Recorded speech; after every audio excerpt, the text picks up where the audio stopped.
Up and say, oh, I don't want to draft that player anymore. Because that happened to me this morning.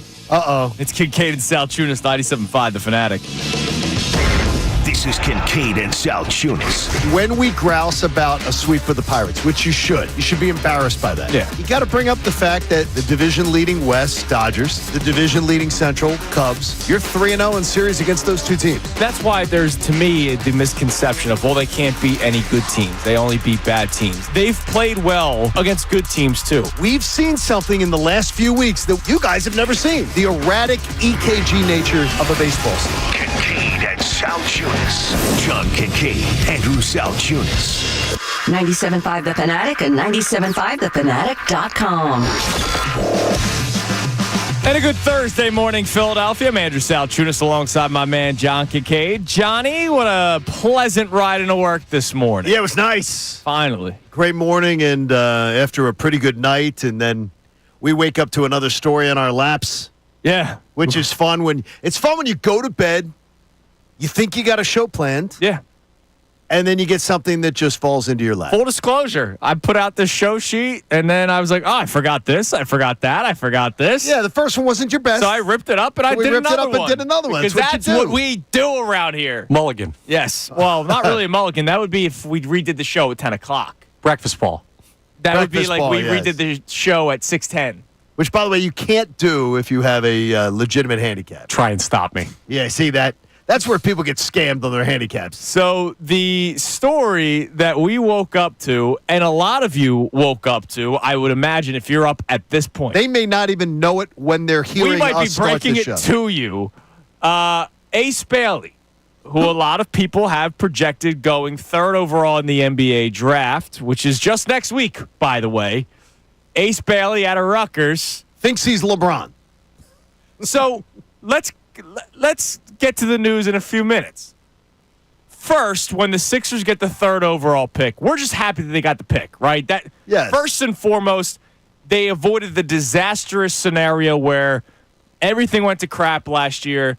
They buy into the one-year tank, and then they still don't get the pick because the Thunder had team control after a certain number. The Sixers got the pick, and they got the third overall pick. So they climbed up pretty high. But the next day, when we're on the air, I made it clear that one, Cooper Flag, all right, this guy could change your franchise. He can. Two, Dylan Harper, a guy that a lot of people point to, is the worthy second overall pick.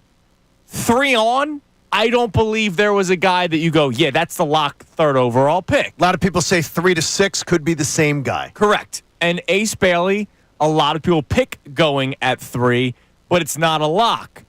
And then just earlier this week, we got the report that Ace Bailey, according to Jonathan Givney, who does a great job covering the NBA draft for ESPN, he built his own brand with that Draft Express. He puts out the report that Ace Bailey and his camp wanted to go to a situation where there was a clear, quick path to stardom. Which I find really strange. It's a great motivation. It's a strange motivation to articulate. Yeah. It's a great motivation. If that's your motivation and you wake up every day and you look in the mirror and that's what you say, I love it. But to articulate it, especially with what has been on your resume so far, a little strange. And that resume is being a good basketball player for a program that didn't even make it to the NCAA tournament. That is correct. We've seen that story here in Philadelphia before. So now, if you're just tuning in and if you didn't check Twitter to start your day and you're waking up this morning listening to Kincade and Salciunas, Rutgers star Ace Bailey has canceled his workout with the Philadelphia 76ers, sources told ESPN. And dinner. Bailey remains the only U.S.-based prospect yet to visit any NBA teams. According to Givney, the Sixers have not ruled out on selecting Ace Bailey. Of course, you should not do that, especially if there is a team that would like Ace Bailey, and then that could still garner a little bit more if they are willing to move up to 3 and the Sixers get something out of it. Theory? Any theory? Why he doesn't want to meet with anybody? I don't have one. Do you have one? I don't think this is an anti-Sixers No, thing. I swear to you, I don't think it. No. The fact that he won't meet with anybody Yeah. I don't think it's Sixers related, unless there's a team he's trying to fall to. Unless he doesn't want the Sixers to draft him because he wants another team to be able to move into position to get him. Well, and here's the deal. So That's my only theory. If that's the case, yes. we talked about this weeks ago. Okay. When we've kind of been starting to get to the draft talk. And, of course, it's going to be heavier next week. There was no plan of draft talk today until this story breaks at midnight, and I see it at 4 o'clock in the morning when I'm rolling out of bed.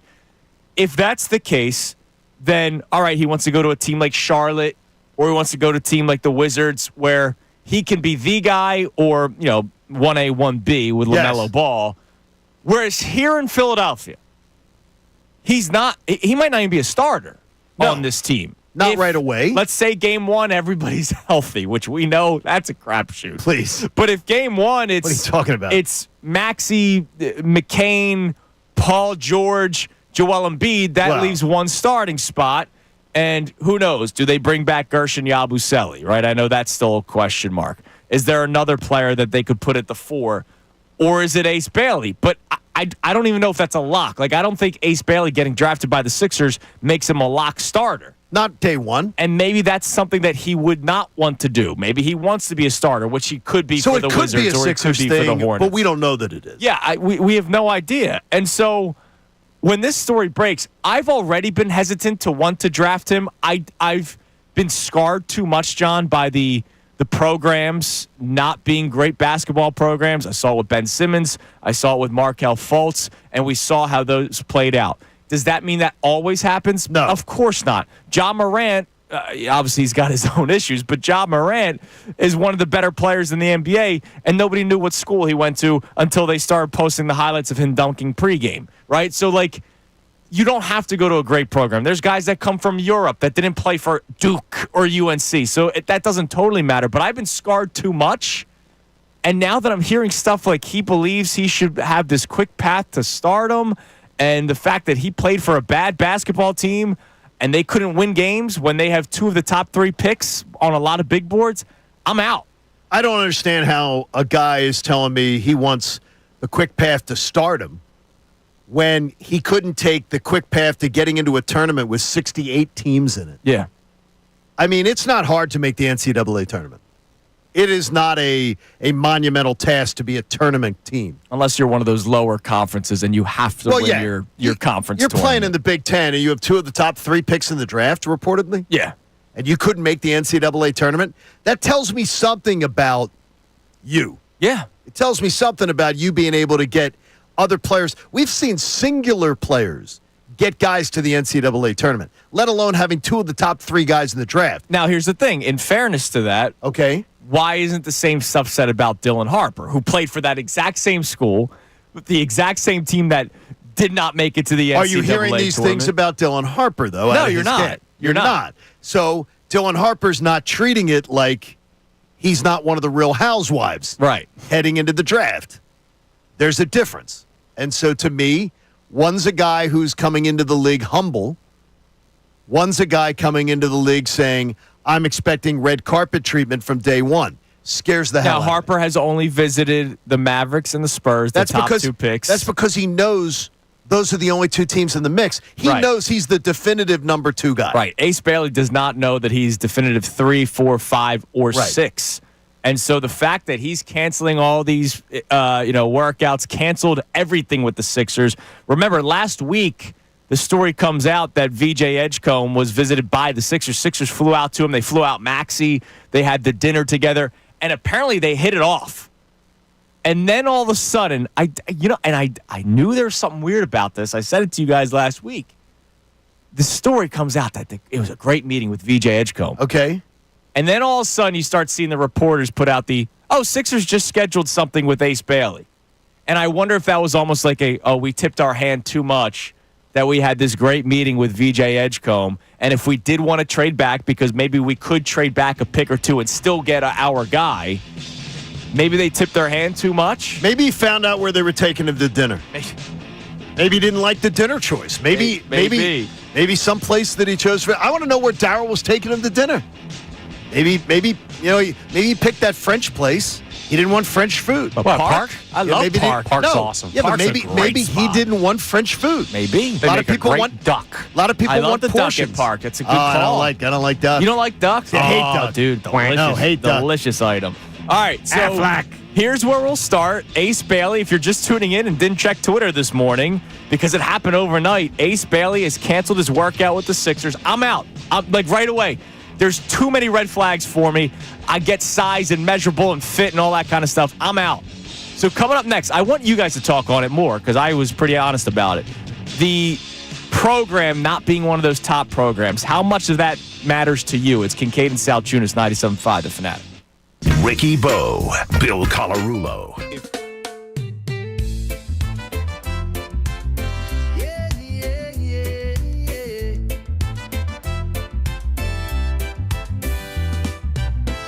Sunny days and ocean blue. Waves are calling me and you. Surfboard ready, time to ride. Feel the freedom, feel the tide. Summer on the beach, oh yeah, oh yeah. Walking on the sand, no care. Surfing in the sun, so free. Just the beach, the waves and me.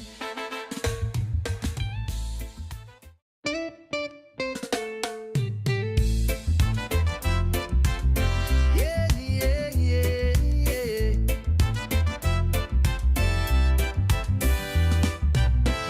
Sunny days and ocean blue. Waves are calling me and you.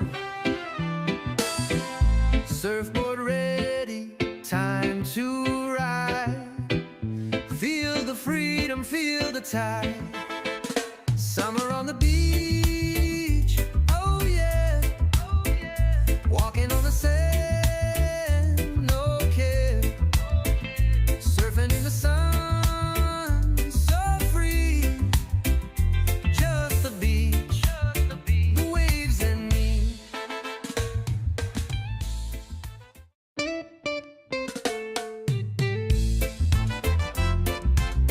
Yeah, yeah, yeah, yeah.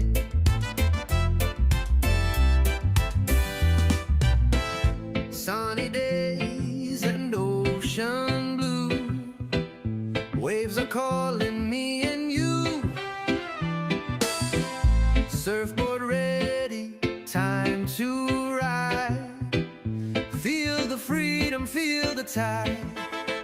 Summer on the beach, oh yeah, oh yeah. Walking on the sand, no care. Surfing in the sun, so free. Just the beach, the waves and me.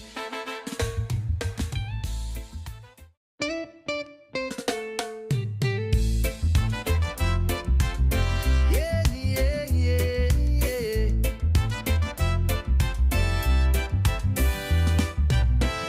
Sunny days and ocean blue. Waves are calling me and you. Surfboard ready, time to ride. Feel the freedom, feel the tide. Summer on the beach, oh yeah, oh yeah. Walking on the sand, no care. Surfing in the sun, so free. Just the beach, the waves and me.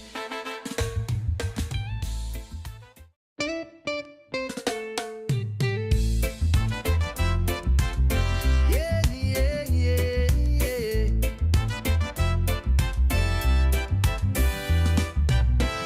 Sunny days and ocean blue. Waves are calling me and you. Surfboard ready, time to ride. Gabe, story that broke. Let's see the exact time. 11:38 p.m. I was out. was when the story came out from Jonathan Givney, who covers the NBA draft for ESPN. Again, report. Rutgers star Ace Bailey has canceled his workout with the Philadelphia 76ers. Bailey remains the only U.S.-based prospect yet to visit any NBA teams. Sixers have not ruled out selecting Bailey. Okay, again, star. You can't do that. Star. Yeah, he was one of their star players on a bad team. Yeah, they weren't even like 500 team. I mean, So I want you guys to talk on that. I have been hurt too much from the okay. very talented player at the bad program. I saw it with Ben Simmons. I saw it with Markelle Fultz. Again, that is not always the case. It's just I have dealt with it. And my God, I already deal with enough nonsense with this basketball team that I just love so much that now all of a sudden I'm going to bring in a guy from another bad program. It matters less in basketball, but what has Howie Roseman taught us? Georgia. Shop Bama. in the best stores. Yeah. Shop in the best aisles. Go shop where the players are, where the best talent is. Yeah, it matters less in basketball because individual talents can be individual talents. But to me, and I don't know how Connor feels on this, but I look at it as a major red flag.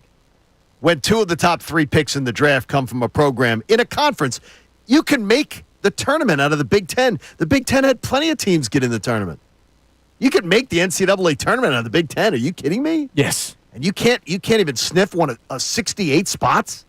That worries me big time. I've given his latest mock draft. Okay. Again, in basketball, you're right. It doesn't matter. It doesn't matter as much because individual talents can play anywhere. Right. But here's his top 10. All right. Cooper Flagg, Duke. Then you have Dylan Harper, 2, Rutgers. He has the Sixers taking Edgecombe. Baylor. At 3? Yes. Or does he just have him? No, he's 3 at Edgecombe. Baylor. No. Good basketball program. Con Knippel. Yeah. 4, Duke. 5, Trey Johnson, who Amy really likes. Texas. Yes. Then you have Ace Bailey, Rutgers. 7, Oklahoma. Decent program. Decent program. 8, Duke. Right. The I don't know how to say his last name. The big guy. Yeah, the big guy from Duke. 9, a European basketball player. Uh-huh. And then 10, Arizona. Another great basketball So program. the top 10 picks are all great basketball programs. A Euro player, 6 great basketball programs, And then you got and then this- 2 Duke guys. And then you got the state that doesn't identify its university. 2 Rutgers guys, yeah. Yeah, I mean, only New Jersey doesn't recognize it. All right, now easy. So Well, it's the truth. I want to hear from you, It's a Connor. fact. Does the program matter to you? I'm a big fan of Rutgers University and the state of New Jersey. That's good for you. Yes, the program matters to me. It does, especially when the results don't come with it. I mean, I like Ace Bailey as a player. I like Dylan Harper as a player, but I'd be lying to you if I said I didn't have reservations because of their 1 year in college where they did it. Who are the 2 most exciting young players on the Sixers right now? Tyrese Maxey and Jared McCain, who are from Kentucky and Duke. There you go. And they were drafted later. They were drafted in the McCain was In the 20s, both of them, I And believe. They what both did, 20s? Yeah. What did they learn in their Maybe McCain college was teens. experience, limited college experience?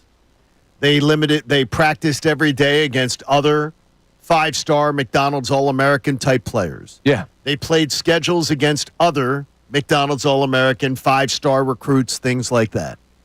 That matters. To me, it does. Now, does that not mean you can find the diamond in the rough out of Davidson? Can you find Steph absolutely, Curry? yeah. You can. But overall, you're trying to make your decision-making harder. You're trying to search for the diamond in the rough. Yeah, at 15, at 20, at 25, hell yeah. Rutgers, come on down. But Right. at 3? At 3. This is supposed to be 3 is normally the franchise-changing, magic number. franchise-altering draft pick. Yes. Obviously, the Sixers are not in that situation, but they need youth, and they need to start having an abundance of talent that is younger. This stuff worries me, man, and now all of a sudden there's too many red flags as we are a week away from the NBA draft. Only flag I want is Cooper. We're not getting him. We lost that, unfortunately. Yeah, they fixed it. All right, so I want people to start chiming in on this. If you're just tuning in and you're just hearing the news, we want your reaction to it. How much does a program matter to you? 610-632-0975. And coming up next, what I want to do is sort of go through all the options the Sixers have at 3, not just the players that they can select. Because a lot of the NBA insiders are saying that the Sixers are the big domino to fall in this upcoming NBA draft. So we'll kind of go through all the options that they have at their disposal here on Kincade Salciunas, 97.5 The Fanatic. Fanatic Sports Update. Poetic justice for Casti. I'm Connor Thomas, and this update is brought to you by Bradford White Water Heaters. When you need a new water heater, choose one that's built to be the best. Choose Bradford White. The Phillies beat the Marlins 4-2 last night behind a big 3-run home run from Bryson Stott. Ranger Suarez went 7 strong innings, only 1 earned, 8 strikeouts. And Nick Castellanos got his poetic justice with a 2-hit night and a big defensive play at the wall and right to end the game. After being sat the night before because of complaints about a defensive replacement, it sounds like, but inappropriate comments were the report. So how are things between Rob Thompson and Nick Castellanos? Topper was asked about that yesterday. You said yourself yesterday he's an emotional guy. Are you confident that you guys will be able to put this in the resume? Oh, it's gone. It's gone. Sorted. We're good. So they're good. Everything's all good. And everything's getting better in the NL East. The Mets lost to the Braves last night, so the Phils are just 1 game back in the East. They'll play the Marlins one more time. Christopher Sanchez faces Edward Cabrera tonight at 6:40 p.m. In some NBA news, Ace Bailey, who the Sixers could be looking at number 3 overall, canceled his meeting with the Philadelphia 76ers. So does that take him off the board? Well, the Sixers are not saying that necessarily. Game 6 of the NBA Finals is tonight at 8:30. The Thunder look to close out the series over the Pacers. Coverage on the Fanatic starts at 7:30. Jair Alexander, he signed with the Ravens. He will not be an Eagle. We'll talk to Hall of Fame coach Dick Vermile coming up at 8:30. This update's also brought to you by Wendy's. With Wendy's breakfast 2 for $3 biggie bundles, you can choose the pair you want at participating U.S. Wendy's. I'm Connor Thomas for 97.5 The Fanatic. Vacation? Business trip? Yeah, yeah, yeah, yeah.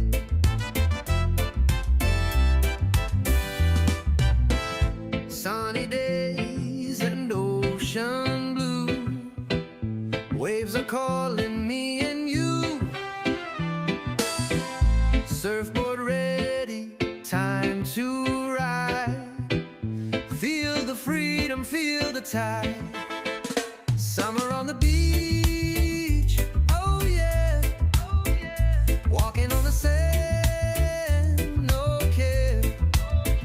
Surfing in the sun, so free. Just the beach, the waves and me.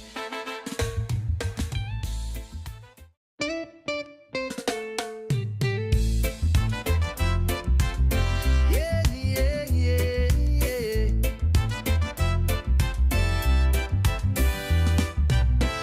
Sunny days and ocean blue. Waves are calling me and you. Surfboard ready, time to ride.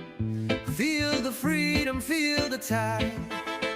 Summer on the beach, oh yeah, oh yeah. Walking on the sand, no care. Surfing in the sun, so free. Just the beach, the waves and me.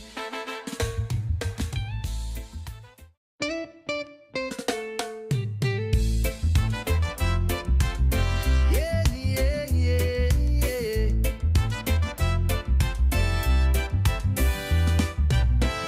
Sunny days and ocean blue. Waves are calling me and you. Surfboard ready, time to ride. Feel the freedom, feel the tide. Summer on the beach, oh yeah, oh yeah. Walking on the sand, no care. Surfing in the sun, so free. Just the beach, the waves and me.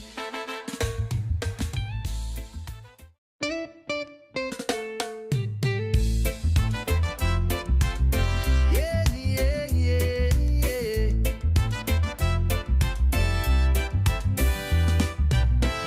Sunny days and ocean blue. Waves are calling me and you. Surfboard ready, time to ride. tide. Summer on the beach, oh yeah, walking on the sand, no care, surfing in the sun, so free, just the beach, the waves and me.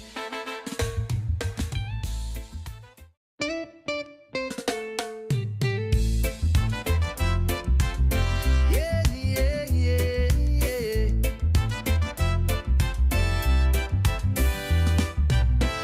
Sunny days and ocean blue. Waves are calling me and you. Surfboard ready, time to ride. Feel the freedom, feel the tide. Summer on the beach. Line sometimes. Okay, what happened?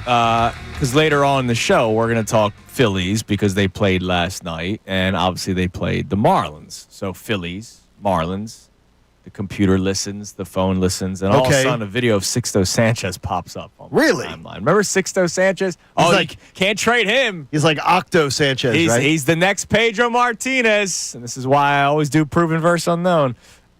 He's yeah, not. but the thing is, though, if I hear people say what you say. Yeah. You always do. You say, that's That's why I what always I- do. that's what I to always me, do, though, yes. To me, though, then if you always do that, then you'd be in error a lot. It's you can't always do it. You got to pick your spots. You got to pick your spots. With him, the proven player is with him, better it than turned the unknown player. With him, it turned out to be right. Yeah, and same But with you could- but- Kyle Drabeck. No, But- you just have the scars of Phillies You have prospect this, past. exactly Phillies. Like I mean, if you do that with other organizations, you're screwed. Well, you're right. I mean, it's like, but hopefully now, Preston Mattingly has helped Dave Dombrowski create a hell of a minor league system. Absolutely. It appears that they've got. They've been exactly. drafting well. It appears. But no, Pedro across Martinez. baseball- Sixto Sanchez appeared to be a stud. And People, yeah, but the Phillies minor league system still wasn't as revered. he's not in Major League Baseball anymore. Do you know that? I did not know that. He is now playing for Rieleros de Aguas Calientes of the Mexican League. The water is hot. I mean, close. I think it's the Hot Waters, The hot water. The Hot Waters. which is a pretty sick name. He plays for the Hot Waters. See, I have a daughter and a wife that are completely bilingual, and so they speak in Spanish when they want to talk behind my back. That's what I do with my parents in Lithuania with Christy. So I try to decipher. You know, Absolutely. it's terrible. All right, so we wake up this morning finding out that Ace Bailey has canceled not just his workout, but his meeting altogether with And the dinner. Philadelphia 76ers. Yes. Again, a weird timeline of events. Last week, the VJ Edgecombe dinner around the world, where it was the greatest meal ever. Not just the food, but the company. Tyrese Maxey was there, and it was awesome. They really hit it off. And I thought that was a little weird that came out and that all That of it a got sudden, that it got publicized. And then all of a sudden, a day later, it was, oh, and now they're scheduling something with Ace Bailey. And I remember saying to you guys, now they're scheduling something? But wait, if they're taking Edgecombe at 3, they're going onto the car lot, and they're saying, "Oh, that car, that car." The guy says, "Yeah, that car's $50,000," and they're going, "No, we're paying you $75,000 right now." It's like, no, but it's $50,000. No, we're paying you $75,000. We'll take it. Well, hold on a That second. doesn't make sense. We don't know if that's true What do you mean? because the Sixers have options. So option one Okay. that I am in most favor of, All if right. a guy like VJ Edgecombe is your player, and you can coerce a team to climb up 1 or 2 spots, because All right. you can do that. How do you know they don't want Edgecombe? Well, they're going to have that conversation. There's the back channeling. Remember, Okay. especially in the NBA, you draft the player that, like the Michael Bridges. Sure. They drafted Bridges to trade for Zaire Smith. Right. They drafted, what was his name? He was the guard. He went to the Sarge trade. The Shards trade. They got him with Alfred Payton. They drafted God, Alfred. that's a good pull on Thank your you. part. They drafted Alfred Payton to eventually trade for Dario Saric. So that's how the NBA draft works. And so they might draft Ace Bailey at 3, and then they get VJ Edgecombe with one of these teams that's picking 4, 5, or 6. Okay. And then you get a player in return. All right. Or a contract movement or something like that. Okay. Exactly. So here are your options if you're the Sixers. And to me, that's the number one, where you're technically trading back, even though you're not. You're acquiring somebody or you're moving a contract off the books. and you do the salary dump, and it's not necessarily a Paul George. It could be an Andre Drummond who's eating up money. It could be a Kelly Oubre who's eating up money. If you're trying to get younger, that could be an option for you. Option 2 is still the potential trade up, because I know that those reports have come out recently that they have made the call, at least to San Antonio, to try to trade up for 2. One report I saw yesterday was that they considered offering multiple future first-round picks to trade up for Dylan Harper. I think that'd be crazy. If you're trying to get young, yes, multiple first-round no, picks. Can't do it. Not for Dylan Harper. Like, I like Dylan Harper. They say I went down the rabbit hole yesterday. Yeah. And now I'm not an NBA guy like you are. But no, I read everything. I read everything that I could from people that I would read. I watched and I said no. All right. No. Now I wouldn't mind having them. Yeah, but they're trading multiple first-round picks. No, yeah. absolutely not. I'm not, as they say, mortgaging the future to go do right. Option 3, you just stay there and you take whoever you get at 3. Okay. And then option 4 is still that dark horse of they move the pick and they get a veteran. And Paul George gets off the books. There was the one trade scenario where Paul George goes to, what was it? Paul George went to Phoenix and the 3rd pick went to Phoenix.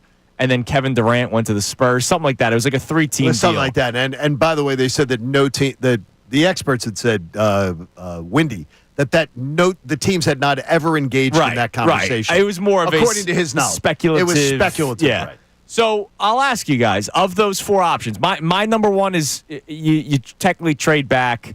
You get another young player in this trade. So now you're getting 2 young players, whoever you end up drafting with the 5th or 6th pick, and whoever you can get from that team itself. Amy likes Edgecombe. Yes, she does. Trey Johnson's her favorite, but she likes Edgecombe a lot as well. Maxie loves Edgecombe, right? Mm-hmm. Yeah, I don't want a guy who, for some reason, is hiding out. And the thing is Ace Bailey, though, I got to tell you, though, when I watch Ace Bailey stuff, I am intrigued. Well, yeah, because of the size. I'm really intrigued with Ace Bailey, so I am torn on that because my eyes aren't as cultured, and I just watch it, and he to me, he really does jump off the screen. Yeah, the measurables are a big part of it. Exactly. He's a 6'8", without shoes on, but a 6'10" wing. I just wonder why he wasn't able to be more dominant against a bunch of tomato cans when he did have opportunity. Because maybe he's not that good. Yeah, I can't judge that. But what I can look is that these are red flags to me. Again, the red flags that are coming up. So Tommy Reardon checks in on What's Twitter. up, Tom? As a Rutgers alum, this was supposed to be the first time I got to truly experience college basketball. Their collective play was unable to raise the production of a poorly constructed roster. At least they converted Rutgers back to a Nike school before they left. Well, I remember the days that the rack used to be a tough place to play. We used to do broadcast games from the rack. Yeah. They used to be a scrappy bunch. This was really, though, was supposed to be a golden era, at least for a short time frame. For at least 1 year. They knew it was going to be a short time, which is what? When you get guys like this to come to your school, you know it's going to be a short window. Yeah. Now, look. And they're very talented guys. They're very talented players. I'm not taking a chance if I'm the Sixers on Ace. Yeah, I'm not trading up. There's too many I'm not red giving flags. up stuff. No, that's why I'm trading back. Connor, what is your plan here? So let me ask you: you trade back, like, what do you get? You get a young player from another team, and you get like 5 or 6 or something like that. So Is that the idea? you're technically getting 2 young players out of the. And you're getting Edgecombe probably. Maybe. Probably, right? Maybe. You're getting 2 young players. You're getting the player that you're going to end up drafting, and you're going to get the player that comes here via the trade. Okay. I don't hate it. I don't want them to trade back for more picks, right, outside of this draft. No. Yeah, you're still getting a player in this draft. Right. And another the team player that you trade with, you're acquiring somebody because 3 is still better than 6 or 5 if you're one of these teams. Yeah, This is what I wanted to do. The Markelle Fultz draft. This is what I wanted to do with that draft. Okay, now tell me why. I wanted to that trade. night you're sitting there. I wanted to trade back for De'Aaron Fox. Okay. I was not. Well, this is before they made the trade up to 1. This would have been a better move. Okay, so in retrospect, but tell me what your thinking was that night. Because I wanted to keep on acquiring talent because that was kind of the point of the process. But I also liked De'Aaron Fox. So did I. I liked his speed. I liked his ability. I liked how I thought he would play with Joel Embiid. And so it's kind of this same idea where you could trade back, you're still getting a good player, especially if look, I'm basing this off of what the draft people are saying too, right? If 3 through 6 are the same person, then why do you need to be at 3? Would you believe that if we're going to once again we're going to go into mythical land. Yes. The Sixers are going to be healthy. Would you believe that we're never drafting at 3 again? What, moving forward? The Sixers are never drafting no at shot 3. in Yeah. this era. No, Okay. no chance. So never drafting at 3 again. That's where I'm worried. That's where I'm. That's all that's polluting my mind this morning. But if you have whoever's the third overall pick is at the same level of 5. Yeah. We do this with Eagles all the time, Okay, right? well, A team that's drafting 25th overall, there's only 20 really Right, first round exactly. draft But the picks. Sixers have had talent. What's been one of the Sixers' main issues outside injury? It's been fit. Right. What if that guy who fits the best is not there? You're going to get a talented player at 6, but what if you have one guy? So, to that point, there is something that I will bring up coming up next that I've brought up a couple of times. Okay. As we're getting closer to the NBA draft, we are less than a week away. Wednesday night. We'll be reacting this day next week. Yeah, we absolutely will be. Hopefully positively. There is the thought of, all right, do you draft best player available? Do you draft need because you have a team when healthy that could contend? If you draft another guard, where do they play? We'll get into this coming up next. We'll check your text messages and your calls as well. 610-632-0975. It's Kincade Salciunas 97.5 for now. Ricky Bo, Bill Colarulo, Aaron Nola as a Yeah, yeah, yeah, yeah.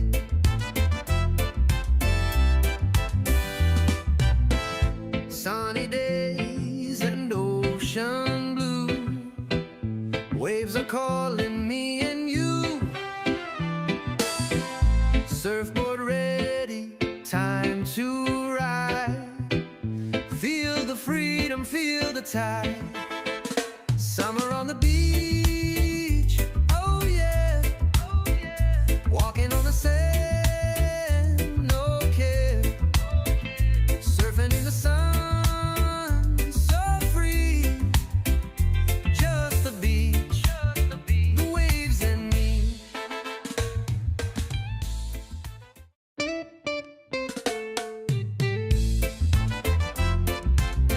Yeah, yeah, yeah, yeah.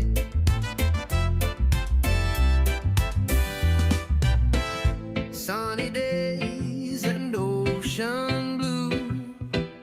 Waves are calling me and you. Surfboard ready, time to ride. Feel the freedom, feel the tide. Summer on the beach, oh yeah, oh yeah. Walking on the sand, no care. Surfing in the sun, so free. Just the beach, the waves and me.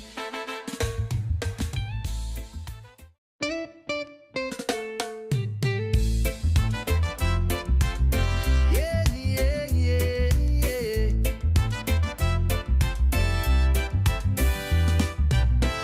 Sunny days and ocean blue. Waves are calling me and you. Surfboard ready, time to ride. Feel the freedom, feel the tide. Summer on the beach, oh yeah, oh yeah. Walking on the sand, no care. Surfing in the sun, so free. Just the beach, the waves and me.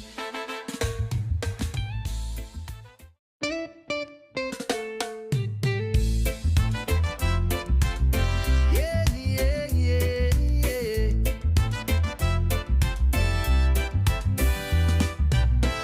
Sunny days and ocean blue. Waves are calling me and you. Surfboard ready, time to ride. Feel the freedom, feel the tide. Summer on the the beach. Oh yeah. Walking on the sand, no care. Surfing in the sun, so free. Just the beach, the waves and me.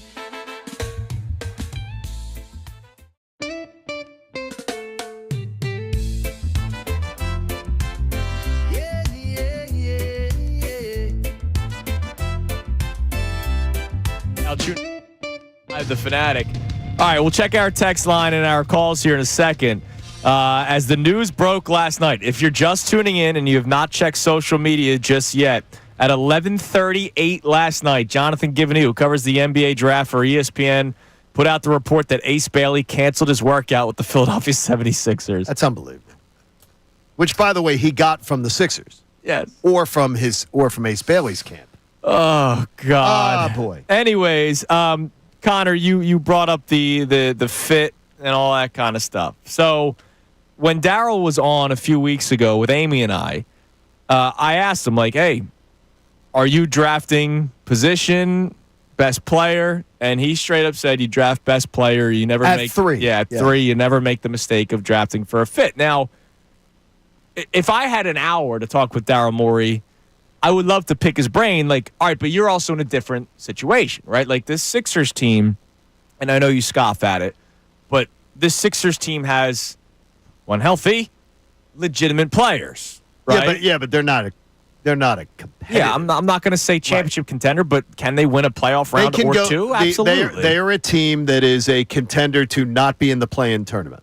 Yeah, to be in the top 6. Look, they're a top 6 Eastern Conference absolutely. team. If not when healthy. higher, because Right. who Well, knows? no, Who it knows could be. with Boston, with the injuries Correct. and trades that they might make, all that Yes, kind of exactly. stuff, right? So they could be a top half in terms of the They 8 could be top seeds. 4, sure. Right? Exactly. Not 1, not 2. And so it's a different situation, right? yes. Now, if VJ Edgecombe is like their guy, right? You now have VJ Edgecombe joining a room of Tyrese Maxey, Quentin Grimes if he does come back, which all signs point to that happening, and also Jared McCain. Yes. So now you have 4 guards.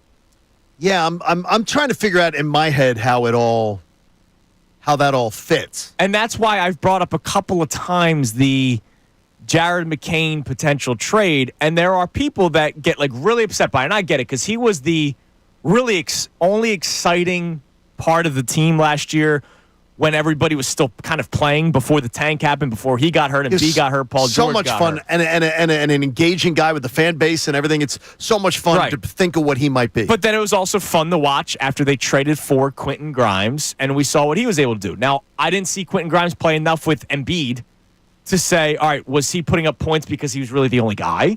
right. Or is he a guy that can play well? And that's what Daryl Morey and Nick Nurse and the rest of the team of the Sixers would have to figure out. I'm gonna But if be you draft shocked. another guard, you have 4 guards now. I'm going to be shocked if Quentin Grimes is a building block piece for this franchise moving forward.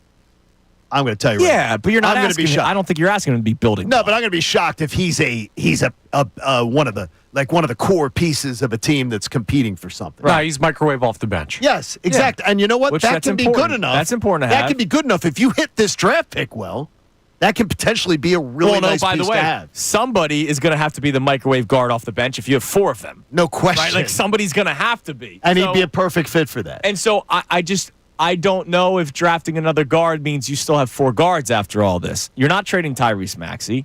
Quentin Grimes, if all signs are pointing to him coming back on because of the restricted free agent, somebody's going to be an odd man out, especially if Jared McCain is thought of highly across league circles. Now, he only played 20-some games. So, like, is any – I don't know. He was leading the Rookie of the Year. He was. A quarter of the way of the season, he was the Rookie of the Year favorite in Vegas. Yeah, people want him. So Yes. if Somebody you were to would trade want him, yes. But So there's another but I want possibility. I'd like him. I here. know you do, but now you have 4 guards. No, but I'd like him here. Yeah, I'd like him here. 4-guard lineup with Joe. Who says Yeah, no? yeah, exactly. What could go wrong? You're All going right. to win games 142 to 140. All right, Yes. let's get some reaction to all of our topics. Just your overall reaction that Ace Bailey canceled his workout and his meeting with the Sixers. How much does the program that the player played at matter to you, considering Rutgers and the struggles they had this year? And lastly, any of these options at 3, what would you like to see the Sixers do? The draft is less than a week away. Craig wants to. What's up, Johnny? Sorry. No, go Craig. Let's go to Craig. Craig, you're on 97.5, The Fanatic. Hey, what's up, guys? I called a few times before to make this point to you guys.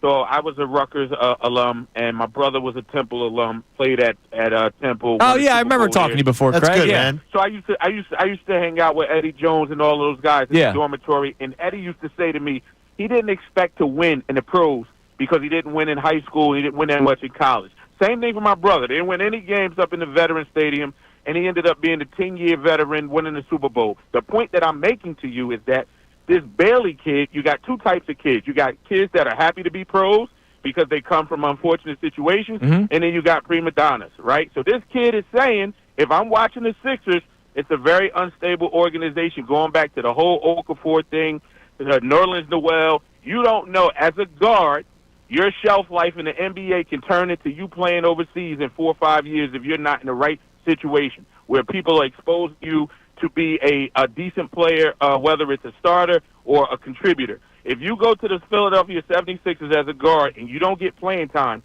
and that lineup changes every day, every week, you don't know if Embiid is playing, you don't know if Maxi's hurt, you don't know if George is playing, your career could be judged based on your body of work there.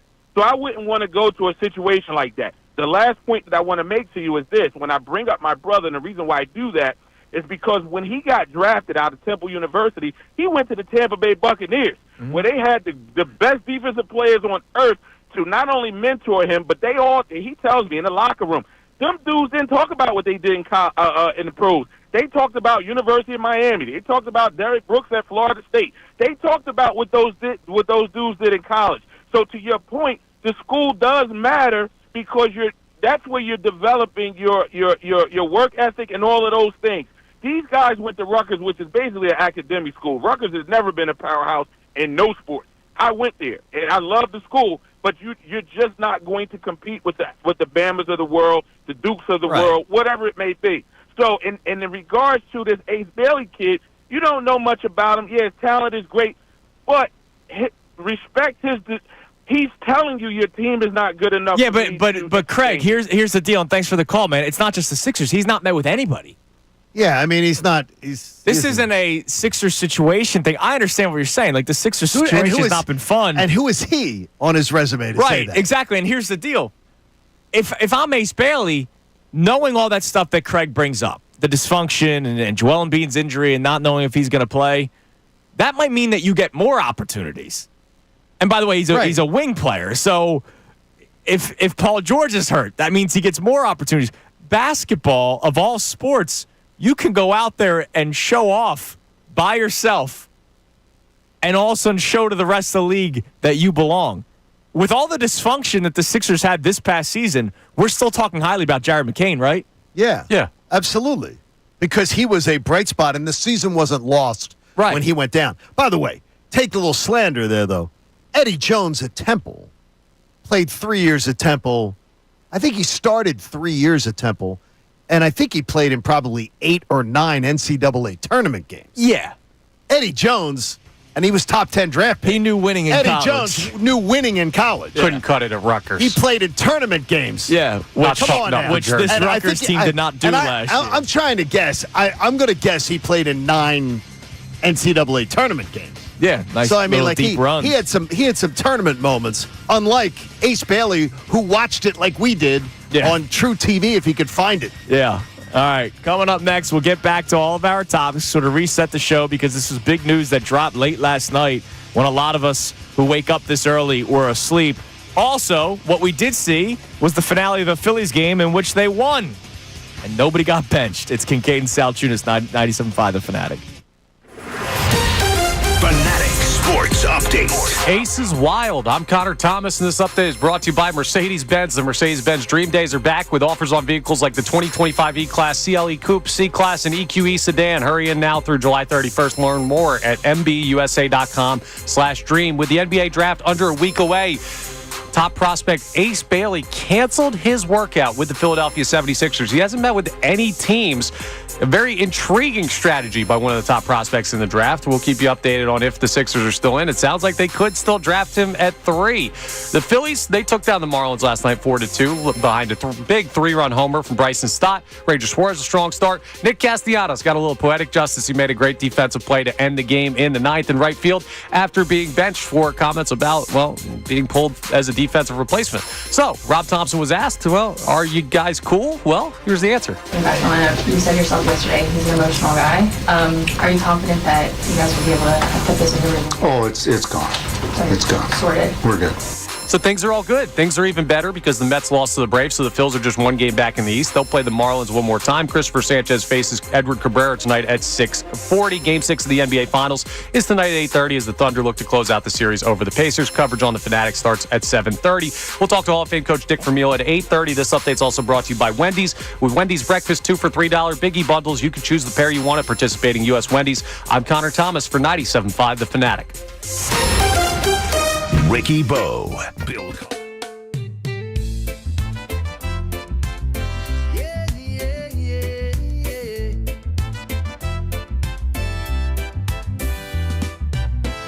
Sunny days and ocean blue. Waves are calling me and you. Surfboard ready, time to ride. Feel the freedom, feel the tide. Summer on the beach, oh yeah, oh yeah. Walking on the sand, no care. Surfing in the sun, so free. Just the beach, the waves and me.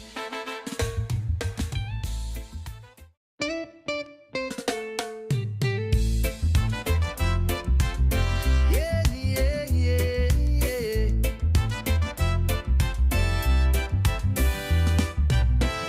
Sunny days and ocean blue. Waves are calling me and you. Surfboard ready, time to ride. Feel the freedom, feel the tide. Summer on the beach, oh yeah, oh yeah. Walking on the sand, no care. Surfing in the sun, so free. Just the beach, the waves and me.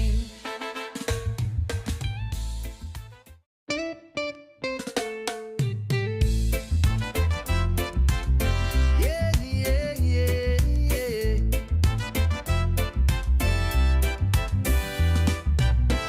Sunny days and ocean blue. Waves are calling me and you. Surfboard ready, time to ride. Feel the freedom, feel the tide. Summer on the beach, oh yeah, oh yeah. Walking on the sand, no care. Surfing in the sun, so free. Just the beach, the waves and me.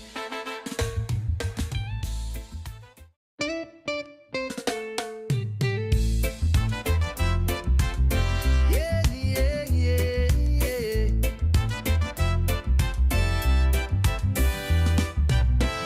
Sunny days and ocean blue. Waves are calling me and you. Surfboard ready, time to ride. Feel the freedom, feel the tide. Summer on the beach, oh yeah, oh yeah. Walking on the sand, no care.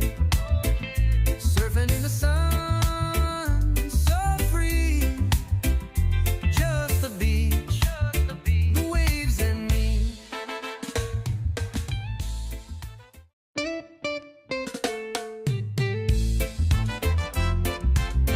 Yeah, yeah, yeah, yeah.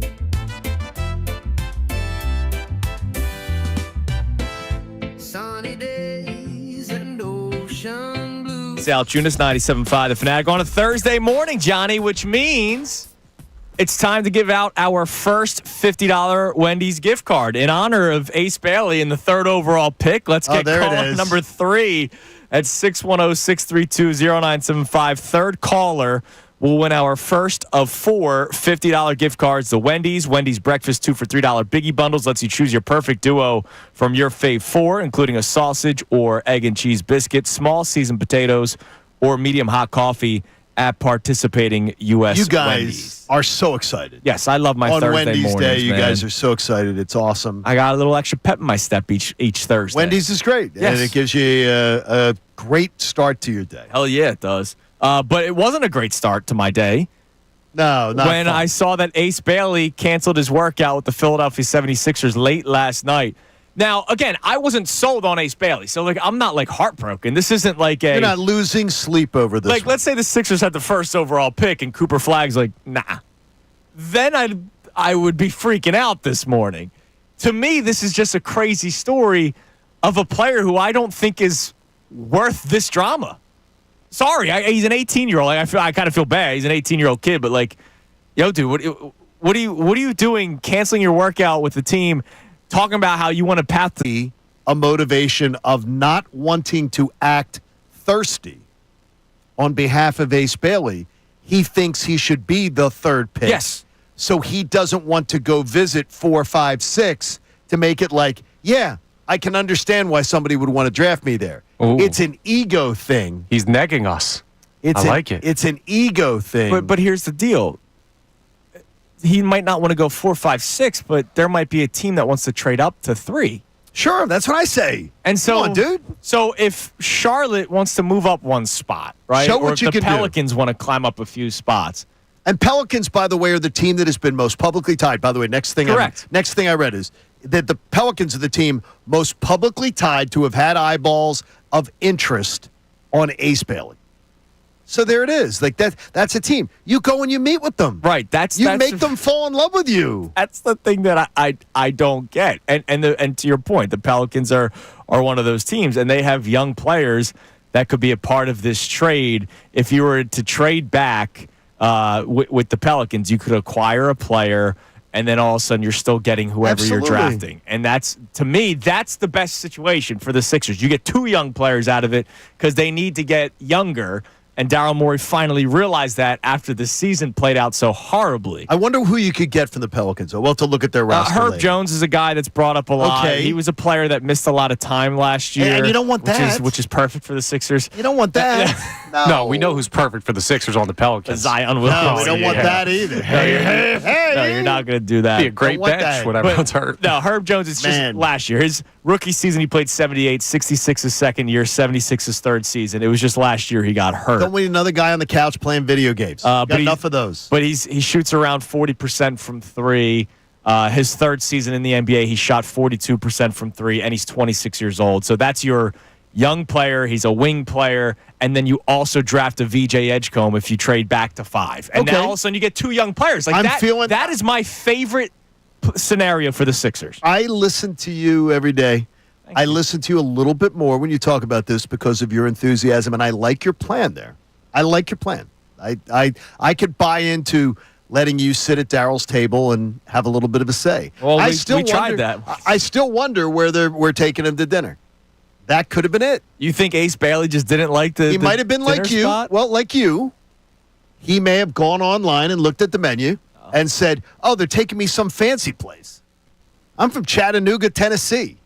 I don't want some fancy place. I've been to Chattanooga. Have you ever been to Chattanooga? No. I've been to Chattanooga numerous. I've been to Chattanooga numerous times. Great town. Yeah. It is it's not fancy place. Okay. So they may have picked some dinner place. He looks at the menu and goes, what the hell's foie gras? I don't want this crap. Take me someplace where I can get meat and potatoes. Well, that's why you bring Gershon to the meeting, who's French. Yeah, but he didn't want that. Yeah, he didn't want that. He wants this a meat and potatoes guy. Yeah, Abusele might not be here next season. That'd be a waste of time, too. This guy's going and, he wants to get a birdhouse and go overlook all the mountains. That's what he wants to do. It's what you're doing when you go up there to Chattanooga. All right, you're listening to 97.5 The Fanatic, WPEN, WPN, HD1, Darlington, Philadelphia, Beasley Media Group Station, broadcasting live from the Comcast Business Studio, powering possibilities. Hit us up with a text message, Connor. You can text the show or call in at 610-632-0975. Reaction to Ace Bailey late last night, canceling his meeting with the Sixers. Again, I'm not heartbroken because I wasn't totally sold on Ace Bailey. To He me, still might be the pick. Exactly. And the report from Jonathan Givney is that this has not sort of wavered the Sixers from wanting to select him. I just think this is crazy. And if they do select him, now I'm going to have a little bit more concern. Like, if this story never comes out, you're not bothered at all if they pick him. And next week, when they draft him with the 3rd overall pick, I go, all right, let's see how this plays out. Now that these stories come out, I go, oh, hold on a second. Is this the guy? Is this a good idea? Exactly. Potentially bring in more dysfunction? What do we got on the text line? So it doesn't deter this texter, no name on this one, but they say, I get the concerns. I'm still drafting Ace at 3 no matter what. After this past season and based on the current state of the team, take the best player available. I get a couple people on my timeline saying, you're going to pass on a potential Kevin Durant? I hate that. He's not Kevin Durant. You are disrespecting Kevin Durant by saying that. Oh my God, Kevin Durant! You knew in college. Kevin Durant in college showed you that he was Kevin Durant. There's a reason Ace Bailey didn't. There's a reason why people are saying picks 3 through 6 are all around the same player, right? Kevin Durant was clearly not he could be drafted 1 or he could be drafted 7. No, that was not Kevin Durant. But the thing is, just because he's tall and could shoot a little bit doesn't mean he's Kevin Durant. And it doesn't mean that he couldn't develop into something great. We're not saying that. But stop. That's not. Don't tell me Kevin Durant. You saw nothing in college that makes him. And by the way, I saw 2 games of Ace Bailey. Yeah, that's the other thing. Like, so I saw locked into Rutgers basketball. No, I'm talking. I saw 2 games of Ace Bailey. So I'm not acting like I'm an Ace Bailey bibliophile. Man, God, Kevin Durant. I still wonder if Portland looks back at that and goes, "Man, we got Greg Oden." Right. That's crazy. Do you not like the player? Like, just give all of this aside. Ace Bailey, take all of the media aside. The Sixers draft him. I think he's a great fit. I think he's a talented player. I like. He's a guy that needs the ball in his hands a lot. See, Connor, that's not what I going to have about. on this team. The offense is still going through Joel Embiid, and if Joel Embiid is not on the court, it's going through Tyrese Maxey. Yeah, I see number 3, and I see a wing, and I see a lengthy wing that can get to the basket, create his own shot, defend. So here's what I'll do for you, because I was planning on doing this later, but I'll do it now because you bring it up. I have the people that cover this inside and out. Sure. I have his scouting report. All right, I was going to save it for later on the show, but I'll get to it now. So again, this is Jonathan Givney. His at-rim finishing. Though athletic when leaping in space, he's still wiry and can be bumped off his intended driving path. He made only 42% of his layups in the half court per synergy. It's undeniable that his strength needs to get way better. Which that's fine. That can happen. He's 18. That can happen. Absolutely. We saw Giannis, the difference of what Giannis looked like when he first came in the NBA to now being the Greek freak. Shooting consistency. Has great touch, but streaky results from 3. Even from the line, he made only 55% of his free throws over his first 13 collegiate games before closing out the remainder of the season 82%, but it was 55% through 13 games. Shot selection. Though he's been effective on pull-up 2s, over 2/3 of his total shots come from mid-range. Will he be able to extend his range? Will he be willing to change his shot diet? Could he develop the ability to get to the basket more often? Mid-range, who lives there? Embiid. So if we're talking fit, he's not taking those shots off of Joel's menu. Are you trying to get him to fit with Embiid? Or are you trying to get him to fit with McCain and Maxey? Because is this Embiid and Paul George thing something that the Sixers are still building around? As much as they tell you, we like having these guys on the team. I don't think you can build there's no way you should build around Paul George. There's a way to play still with Joel Embiid. Okay. In my opinion. That's Connor. You just intrigued me a little bit there. Like, I'm looking at this guy make me smile a little bit. More of a fit for Maxey and McCain than a fit for Joel Embiid and Paul Morey, George. when we had him on, Morey did say he's thinking about the now and the future. He made me smile. Connor just made me smile. I mean, the kid's 18. He's going to be here a while. Okay, you just made me smile, Connor. That made me like it. And by the way, I do like his stuff. I am intrigued watching his highlights, watching the YouTube stuff. I'm very intrigued by him. I'm not going to be upset if they draft him at all. Well, not by the on-the-court stuff. This Right. off-the-court stuff, we might have some questions. But we haven't heard. And the thing is, many a young man has been given bad advice. Yes. And maybe he's getting bad advice, bad guidance. Maybe. And so I'm willing to give him the grace of saying that maybe at 18 years old, he's got some bad people in his ear that don't know what the hell they're doing. Brandon Scoop B. Robinson? Yes, absolutely. So, Got a scoop. Brandon covers the NBA. Sure. Sometimes he's way off. Yes. So, again, consider the source. He grinds. Yes, he does. He does. He's always active, especially when it comes to the NBA. Sometimes he's off. Yes, he is. Hey, so are we. I'll straight up say that. Yeah, we are. Here's one thing that scares me. This is what his sources are telling him. I'm going to skip number one. So number 2 is Bailey doesn't want to play for Utah. Number 3 is some say he's not the right fit in Philly. Now, I don't know if that's fit in terms of basketball or in terms of city culture, all that kind of stuff. It sounds like basketball. Number 4, Bailey's camp compares this to Eli Manning's draft stance. Oh, my gosh. But number 1 is what scares me the most. Danny Ainge is intrigued. We've seen this happen before with Danny Ainge. That scares me. If he likes him, then everybody should like him. But yeah, that's going against it. I am not going to be in the least bit bothered if they draft him. Not in the least. Because I'm intrigued enough by the talent. And I do worry about you're never going to draft at 3 again. I certainly hope you're not drafting at 3 again. By the way, Nathan checks in. Ace Bailey's 6'7", not 6'10". Keep that in mind. Yes, when he was measured for the combine, he was around 6'8" without the shoes on because they get their height measured without the shoes platforms. on. You're on the wing, big guy. He's 6'10". I've seen those that infomercial where the guys go and then all of a sudden the girls look at them in the bar. Absolutely. Oh, does it work for people? It does. They show the girls in the bar going, "Hey, how you doing?" All right, coming up next, we didn't get to it because this Ace Bailey thing's so intriguing right now. Phillies won last night. We'll get to that coming up next. Rob Thompson talked before the game about Nick Castellanos and the benching that took place.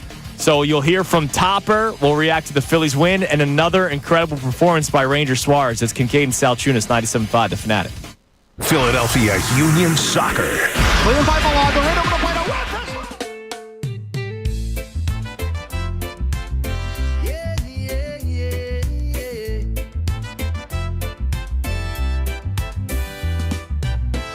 Sunny days and ocean blue.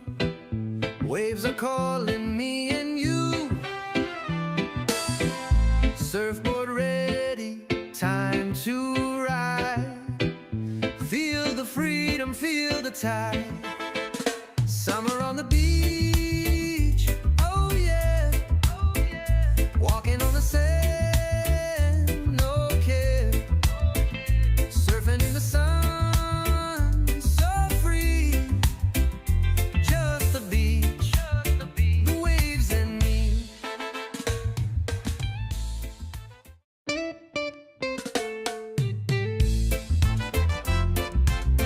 Yeah, yeah, yeah, yeah.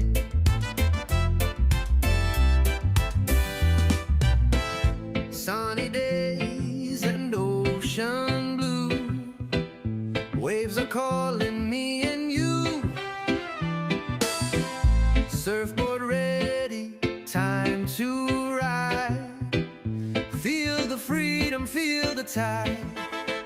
Summer on the beach, oh yeah, oh yeah. Walking on the sand, no care.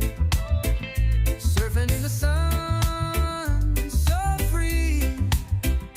Just the beach, the waves and me.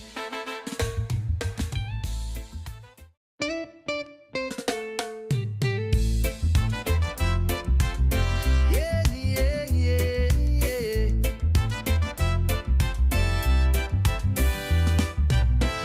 Sunny days and ocean blue. Waves are calling me and you. Surfboard ready, time to ride. Feel the freedom, feel the tide. Summer on the beach, oh yeah, oh yeah.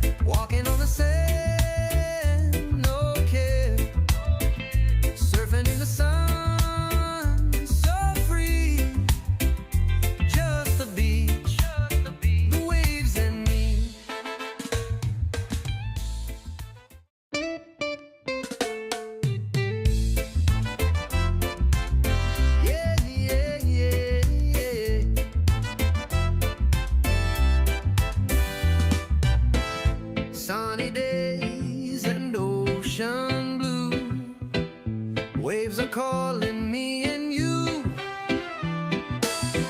Surfboard ready, time to ride. Feel the freedom, feel the tide. Summer on the beach, oh yeah, walking on the sand, no care, surfing in the sun, so free, just the beach, the waves and me.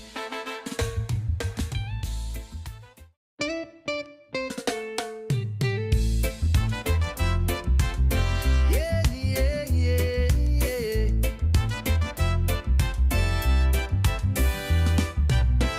Sunny days and ocean blue. Waves are calling me and you. Surfboard ready, time to ride. Feel the freedom, feel the tide. Summer on the beach, oh yeah, walking on the sand. It is 7-Eleven here on Kincade Salciunas 97.5, The Fanatic. We do prefer Wawa. Or Wendy's. Or Wendy's. Wendy's Thursday morning, Johnny. Gotta love that. We still have 3 more $50 gift cards Roll to give on away in. throughout the course of the show. All right, let's sneak in a text on this Ace Bailey discussion. If you're just waking up, just tuning in, haven't checked your phone yet, Ace Bailey canceled his workout and all of his meetings with the Philadelphia 76ers. It looks like he will go without meeting anybody because he has yet to do so. And if he's canceling his meeting with the 3rd overall pick, I don't know why he's all of a sudden going to schedule something with picks 4, 5, 6, or 7. Wouldn't make sense. So that's the news that we're reacting to so far this morning. We still have a lot of stuff to get into, Phillies-Eagles related, and we'll get into this Phillies game here in a second. But I do want to get to one of our text messages. What do we got? Tony in South Jersey says, what if Ace Bailey didn't want to work out for the Sixers because this organization is a mess? Yeah, he could be arrogant and want to go somewhere else, but if we're honest about our team, Morey is a horrible GM. We don't have a well-constructed roster, and Embiid gets injured a lot. Not a priority destination in some All right, eyes. let me just I hear you. All right? I hear you. But let's go through this a little bit. Charlotte Hornets, that's a great organization, Come on, isn't it? terrible organization. The Utah Jazz seems like a great place Terrible to play. place.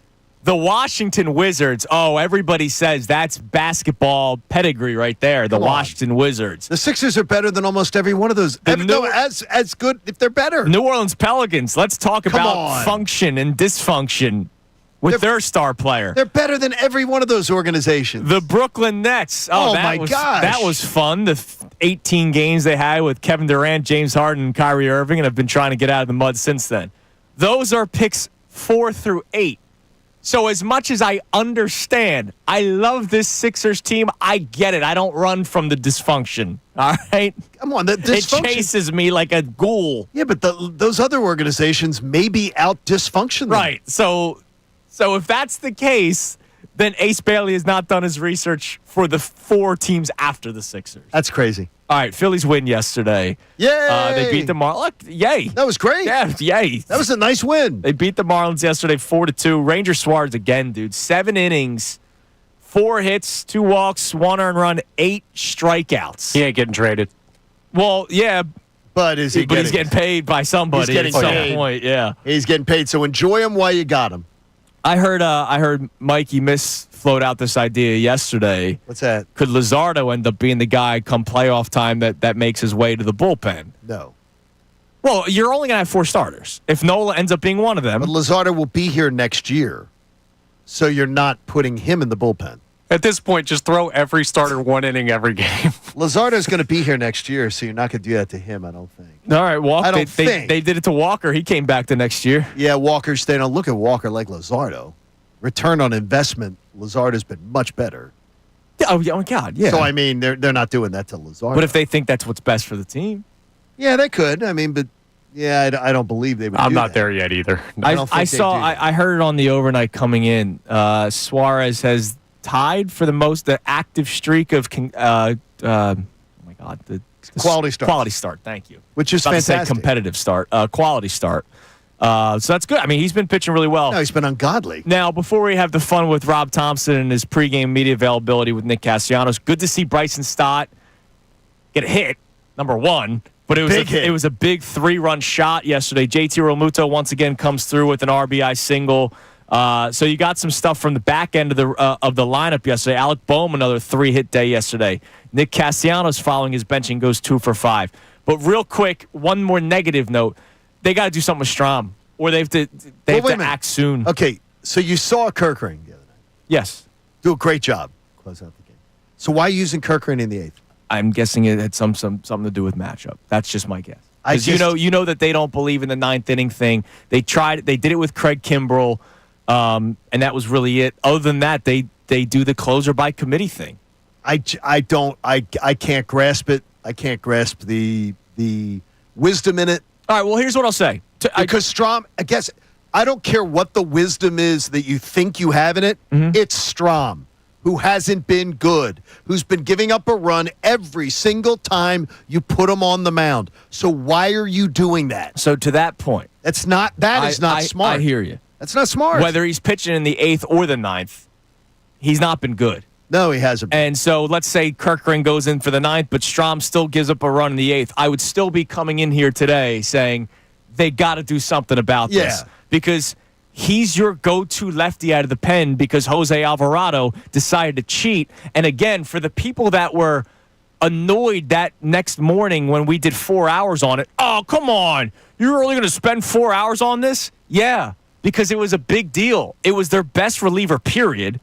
Your best lefty, that's one beat. Your best reliever, period, is now gone for the playoffs. And the guy that you're turning to sort of fill that void until you can acquire somebody at the trade deadline, which you hope that you do, is pitching poorly this year. And in a 4-2 game that they win, you would think, oh, it's great. We saw all the things that they do. Oh, yeah. Second and third, nobody out. Yeah, it was bad. We see the stupidity base running it was horrible. with Castellanos, which is Little League. And I applaud John Kruk for his honesty on the broadcast. He goes, that's inexcusable. He's like, that's inexcusable. Oh, it was stupid. How do you do it? And he literally is like, that can't happen. But continually with this baseball team, it happens over and over and over again. And this is what they do. You have Brandon Marsh throwing a ball in the 8th inning. What the hell is he doing? Yeah. Every time that ball goes to second base, every Little League coach in the Philly area is saying, you throw that ball right to second base to keep the runner from getting to second in that situation. And Brandon Marsh is gunning it in like he's going to try to throw somebody out. That fundamental baseball with this team is terrible. So off of that, I want to go deeper into this coming up next. But first, let's play this Rob Thompson audio again. He spoke to the media before the game started. He was asked about the Castellanos thing, and here was the exchange with the reporters. Back in the lineup, you said yourself yesterday he's an emotional guy. Are you confident that you guys will be able to put this in the rhythm? Oh, it's gone. It's gone. Sorted. We're good. Okay. And I mean, you said the defensive replacement thing is your plan going forward with these right-handed pitchers that you're facing. So does he kind of understand that's going to be going forward? Yeah, I think so. And it just depends on the situation. That's all. So if there was a close game today, you would go good taking him out? Probably not today. I love the last answer. Probably not today. Okay, so in other words, probably not today. And by the way, I did have somebody yesterday who is down there in Florida who said to me that Casty's comment may have been, the clubhouse has been on lockdown about it, but may have been something along the lines of, oh, we're effing doing defensive replacements now, and I'm coming out? That could have been it. And if that was the case, that does have a different context, and that would absolutely, if I'm Rob Thompson, piss me off more than if it was F you, Rob. Yeah. That would piss me off more because then that would be calling into question one of my teammates. Absolutely. So if that was the case, that could change my opinion on what went down. All right, so coming up next, you talked about the mistakes, even though they won. The mistakes yesterday. Again, same stuff, different day. Connor Thomas said something this morning that makes my blood boil. Uh-oh. And fans do it all the time, so we need to talk about this. And we'll do that coming up next. It's Kincade Salciunas, 97.5 The Fanatic. Fanatic Sports update. Bills find another win. I'm Connor Thomas, and this update is brought to you by Compassion International. Thousands of kids in poverty have waited over a year for a sponsor, and their wait today. Become a Compassion sponsor. Text radio to 83393. The Phillies beat the Marlins 4-2 last night. A big 3-run homer from Bryson Stott. That's great to see from him. Ranger Suarez, another great start. And Nick Castellanos made a great defensive play to end the game in the ninth after being benched the night before. Here's what Rob Thompson had to say about him and Castellanos' relationship. You said yourself yesterday he's an emotional guy. Are you confident that you guys will be able to put this into rhythm? Oh, it's gone. It's gone. Sorted. We're good. So everything's good. We're good. They're good. And the Mets lost, so that's good. The Phillies are just one game back in the NL East. They'll play the Marlins one more time tonight. Christopher Sanchez faces Edward Cabrera at 6:40. Game 6 of the NBA Finals is tonight at 8:30. The Thunder look to close out the series over the Pacers. Coverage on the Fanatic starts at 7:30. And in NBA news, with less than a week till the draft, Ace Bailey, top draft prospect, canceled his workout with the Philadelphia 76ers. A weird pre-draft process for him. Jair Alexander, by the way, he signed with the Ravens. We're going to talk to Hall of Fame head coach Dick Vermile coming up at 8:30. This update's also brought to you by Wendy's. With Wendy's Breakfast 2 for $3 Biggie Bundles, you can choose the pair you want at participating U.S. Wendy's. I'm Connor Thomas for the home of the NBA Finals in Philadelphia. 97.5 The Fanatic and 97.5thefanatic.com. Ricky Bo, Bill Colarulo, Aaron Nola.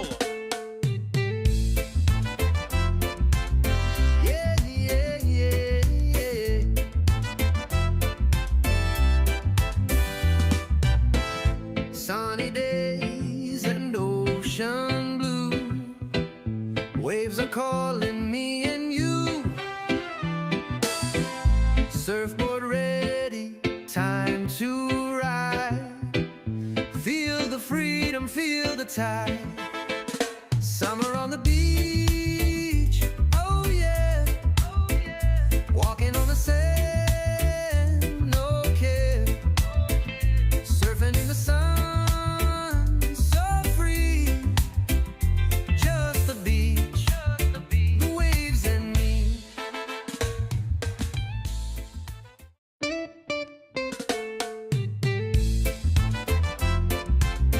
Yeah, yeah, yeah, yeah.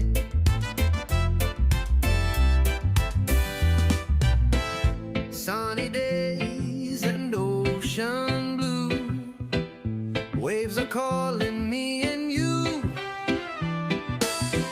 Surfboard ready, time to ride. Feel the freedom, feel the tide. Summer on the beach, oh yeah, oh yeah. Walking on the sand, no care. Surfing in the sun, so free. Just the beach, the waves and me.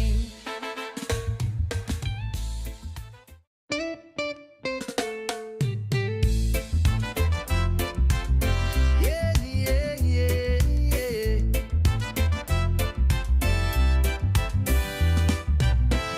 Sunny days and ocean blue.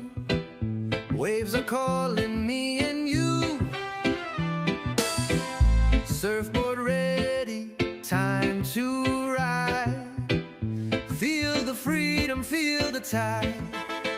Summer on the beach, oh yeah, oh yeah. Walking on the sand, no care. Surfing in the sun, so free. Just the beach, the waves and me.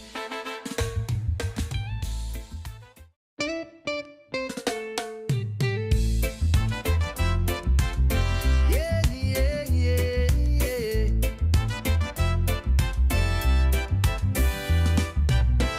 Sunny days and ocean blue. Waves are calling me and you. Surfboard ready, time to ride. Feel the freedom, feel the tide. Summer on the beach, oh yeah, oh yeah. Walking on the sand, no care. Surfing in the sun, so free. Just the beach, the waves and me.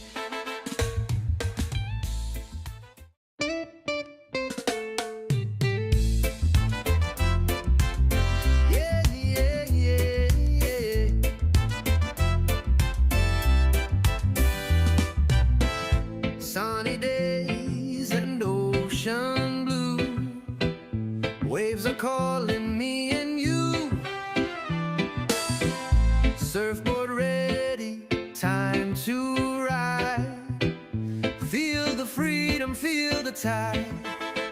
Summer on the beach, oh yeah, walking on the sand, no care, surfing in the sun, so free, just the beach. Kincade Salciunas, 97.5. The Fanatic. Been a big Sixers day so far with the news that Ace Bailey canceled his workout and meeting with the Philadelphia 76ers. Sixers, of course, third overall pick. Cooper Flagg, Dylan Harper, the projected 1 and 2. So who do you take at 3? Ace Bailey now canceling it. Jonathan Givney, I saw, the guy that broke the story, did put out at some point late last night. To be clear, the Sixers have still selected players who have not done the individual workout, including Jared McCain and Tyrese Maxey. And that's why it's good to be clear and say this does not mean that the Sixers aren't drafting him. To me, it's just a red flag on a guy that I'm not totally sold on. If they draft, again, if this story never comes out and they drafted him, I'm saying, all right, let's see how this goes. I just get worried when there's a little bit more red flags when it comes to it. So we'll talk about that more as the show goes on. But the Phillies were also reacting to after their win yesterday. And Connor said something this morning that made me clench my fist. That happens often. You got to hit me? That happens often. No, not an actual punch. You won't. Sometimes you just want to bang the table. It just happens often. Yes, before the show started, we were talking about the Castellanos base running blunder, which was horrible. Oh, my God. By the way. Second and Just third. ridiculous. There's nobody out. Nobody out. There's a ground ball to the first baseman, and he decides to bust it to third. Problem was, there was a base runner on third. Not paying attention. And then he gets caught in a rundown. It's a double play because the first baseman tagged first base, then throws it over. And so now all of a sudden you go from second and third, nobody out, to maybe second and third, 1 out, to runner on third, 2 outs. And it was just another bad base running blunder. You brought up the Brandon Marsh thing. That was something that we didn't even talk about before the show started. That's little league stuff. But when you brought up Castellanos, Connor and his, what do you say, golden retriever? Yes. And his golden retriever attitude. I can see what that happens. But they won. That's all that matters. They won. That's fine.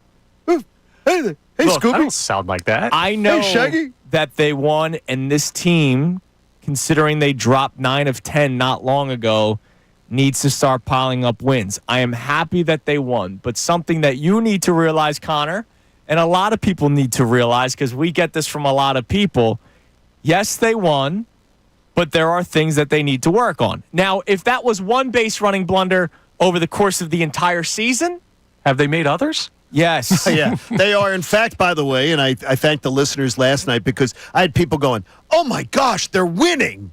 And you're complaining about the base running. It's incredible. And then, gentlemen, people, thankfully, the other people are like the sane people who watch baseball are like, yeah, they're the second worst team in baseball as running into outs on the base paths. And when that happened, the second worst team. When that happened, was it 4-1? It was 4-2. Oh, wait a minute. No, it was 4-1 because they scored. Yes, it was 4-1. Right. You know what would be nice? 6-1. Would have been nice. And then you're not sweating when Matt Strom takes to the mound. This stuff matters because you're not always going to be playing the Marlins. We always talk about insurance runs. I mean, for God's sakes. Bohm had the big 2-run single the other night, right? Great insurance runs. To your point, the Marlins. If you're in the playoffs playing the Dodgers, the Padres, the Mets. That matters. The Cubs. The tack-on runs matter. When you're running it, second and third, nobody out, and you can't score. By the way, this has happened over and over again in the past few months. Oh, bases loaded, nobody out. Well, past and the few Phillies will get 1 run in, and it'll be like double play. Here it is. They get 1 run, or they get nothing. The other night when Real Muto hits the ground ball, it wasn't a double play, and it wouldn't have mattered. They still would have scored a run because it would have been the first 2 outs. But bases loaded, nobody out. They come away with 1 run, and it was back-to-back weak ground balls to shortstop, and like. You got it. These things matter. Yes, they matter. I don't see Castellanos do that and be like, "Yeah, Casty, yeah," but great decision. But to just be like, "Oh, well, they won. They won the game," and like, yeah, that's great. But these things need to be fixed, and that's any sport. Like when it's fixed. My dad, when I would, when he was my coach, basically through high school, it was, dude, I'll excuse a physical mistake. You miss a ball, like you dive for a ball, whatever. But mental mistakes you can't excuse. And this Phillies team makes mental mistakes all the time. This team needs to be on a couch somewhere. All the time. They really do. Because it is, if it wasn't Little League stuff, that never gets fixed. So Rob Thompson, like, what are you doing? Like, what do you do? He's trying to make defensive replacements. Like, I mean, He's seriously, busy. like, what are you doing? Now, it happens throughout baseball. Did you see what happened with the Mets and Braves 2 nights ago? The double play with that was Ronald terrible. Acuna Jr. Soto. Where Juan Soto, I guess he thought it went out. No, he didn't know. Well, no, because he's like looking like, what? Because the umpire didn't make a call. The guy made the So he's catch. looking at that. He goes, you got to look. He wasn't paying attention. Yeah. He had twisted his head. Like, stupid baseball stuff happens, but we follow this team so close No, but that it's we no. see it every day. No, but it's factual. Because the Phillies are the second Statistically, worst yeah. team in baseball. And by the way, they're only 2 off being the worst team in baseball at it. Who's the worst? I don't know. I can look at my feed. Somebody sent it to me last Okay. night. They've run into 30 outs on the base path. Yeah. We're not even halfway Like through the season. Rojas just 2 nights ago. They're right? not a Like, good base running it's- team. Yeah, but they're doing it. It's just dumb. Yeah, but to then do the whole, well, they won. that doesn't make If this was World Series Game 7, you got it. They won. No, That's you're why. right, because it's June. Yeah, they need to fix we this should crap. lose Dude, it. they need to fix Wait this a minute. crap. Here, And they've don't been doing the fix it. same crap for years. Here's This the is difference. 22, 23, What's the 24. difference? He never fixes it. All right. There's Slow down. nobody Difference, held guy. it Try down. to spin this positively. Here's what the do we difference got? between you guys and me. You guys seem like sometimes you like to look for trouble with the Philadelphia Phillies or the 76ers. I'm not looking for crap. They give it to let us me every make my day. point over there, blood boil. God. Oh, my blood's boiling. We can make a stew. With 3 of the 4 teams in this town, trouble's going to find us. The Phillies are going to do something dumb that does cost them a game. They're going to have a bad offensive game. They're going to get bad bullpen stuff like they did in Game 2 of the series. There's going to be plenty of stuff to complain about that costs them games. I don't go looking for the stuff that doesn't cost them games in the moment. Do they need to get better base running? Yes. But I can't get my ire up just the way that Yeah, I but am. you're excusing it. I'm not excusing it. It sounds like you all they But- won. I Connor, want it them to get does. better. But Connor- but listen. Connor, like, when you're saying when your answer is they won the game, that is excusing it. That's the definition of excusing it. for that night, they got away with Like, it. I'm not Matt, saying it's okay. Matt Strom had his 8th consecutive bad outing, but they won, so, whatever. They won. No, that's like That's excusing that's it. bad. That's excusing it. See, this is why I think they're the 6th best lineup in baseball, and you guys are not there because, No. listen, your bar is very high for this team, and it should be. And Mine it is should as well. But I'm not asking every single night for them to be the perfect team. No, I'm no, not saying no, that's no, what you're no, doing. no, no, I'm no, not. no, no, no, I'm no. not Can I saying get- that's what you're doing. Can I get one game? Can we get? Yes, you've gotten one game, guys. Can they ever play? Can they ever play? Could they have a clean week of baseball No, nobody where does. they play fun?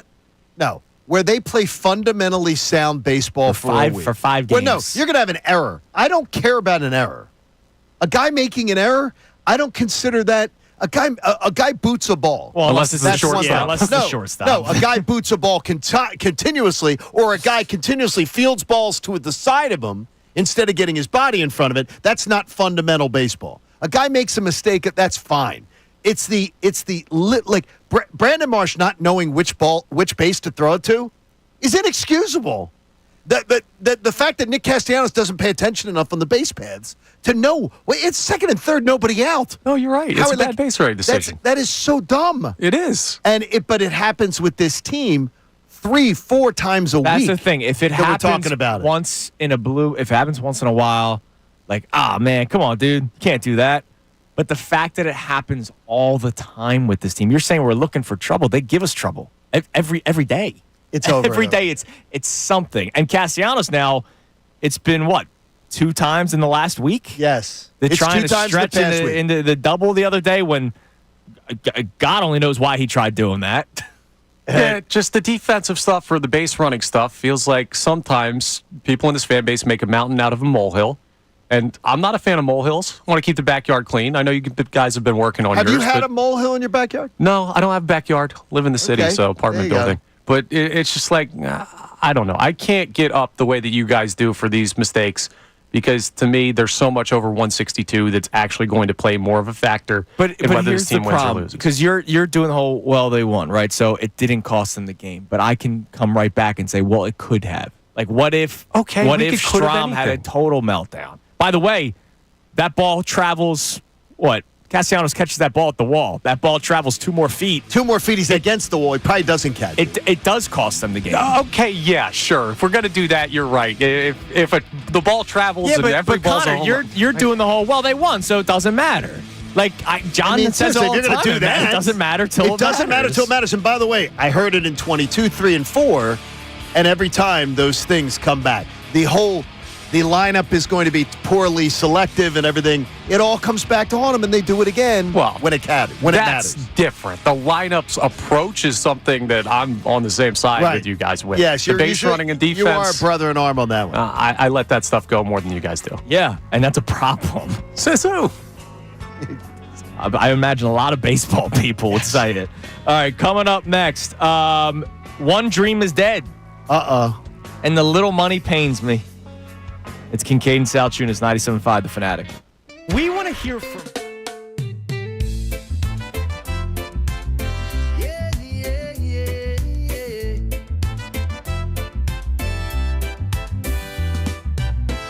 Sunny days and ocean blue. Waves are calling me and you. Surfboard ready, time to ride. Feel the freedom, feel the tide. Summer on the beach, oh yeah, oh yeah. Walking on the sand, no care. Surfing in the sun, so free. Just the beach, the waves and me.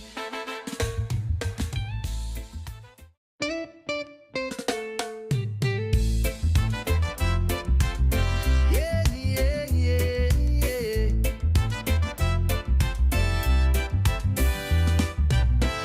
Sunny days and ocean blue. Waves are calling me and you. Surfboard ready, time to ride. Feel the freedom, feel the tide. Summer on the beach, oh yeah, oh yeah. Walking on the sand, no care. Surfing in the sun, so free. Just the beach, the waves and me.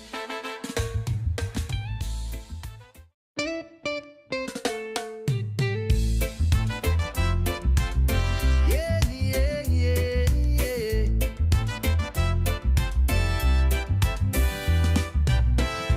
Sunny days and ocean blue. Waves are calling me and you. Surfboard ready, time to ride.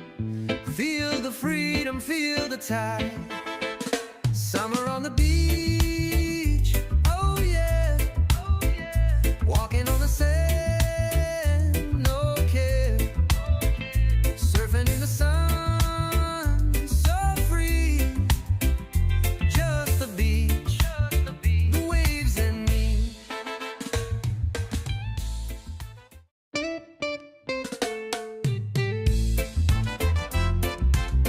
Yeah, yeah, yeah, yeah, yeah.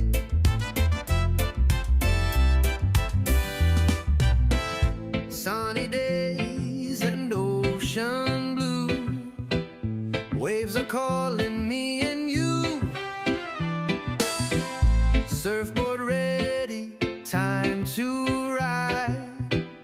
Feel the freedom, feel the tide. Summer on the beach, oh yeah, oh yeah. Walking on the sand, no care. Surfing in the sun, so free. Just the beach, the waves and me.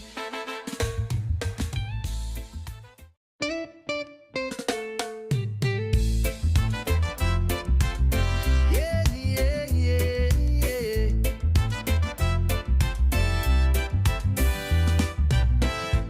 sunny days and ocean blue. Waves are calling me and you. Surfboard ready, time to ride. 40 here on Kincade and Salciunas, 97.5 The Fanatic. So let's give out our second Wendy's gift card. The first one was caller 3 because of the Ace Bailey news that he decided not to meet with the Sixers and work out with the Sixers. Let's go caller 4 because that was his jersey number in Rutgers. He's given us a gift of content on June 19th. That's pretty good.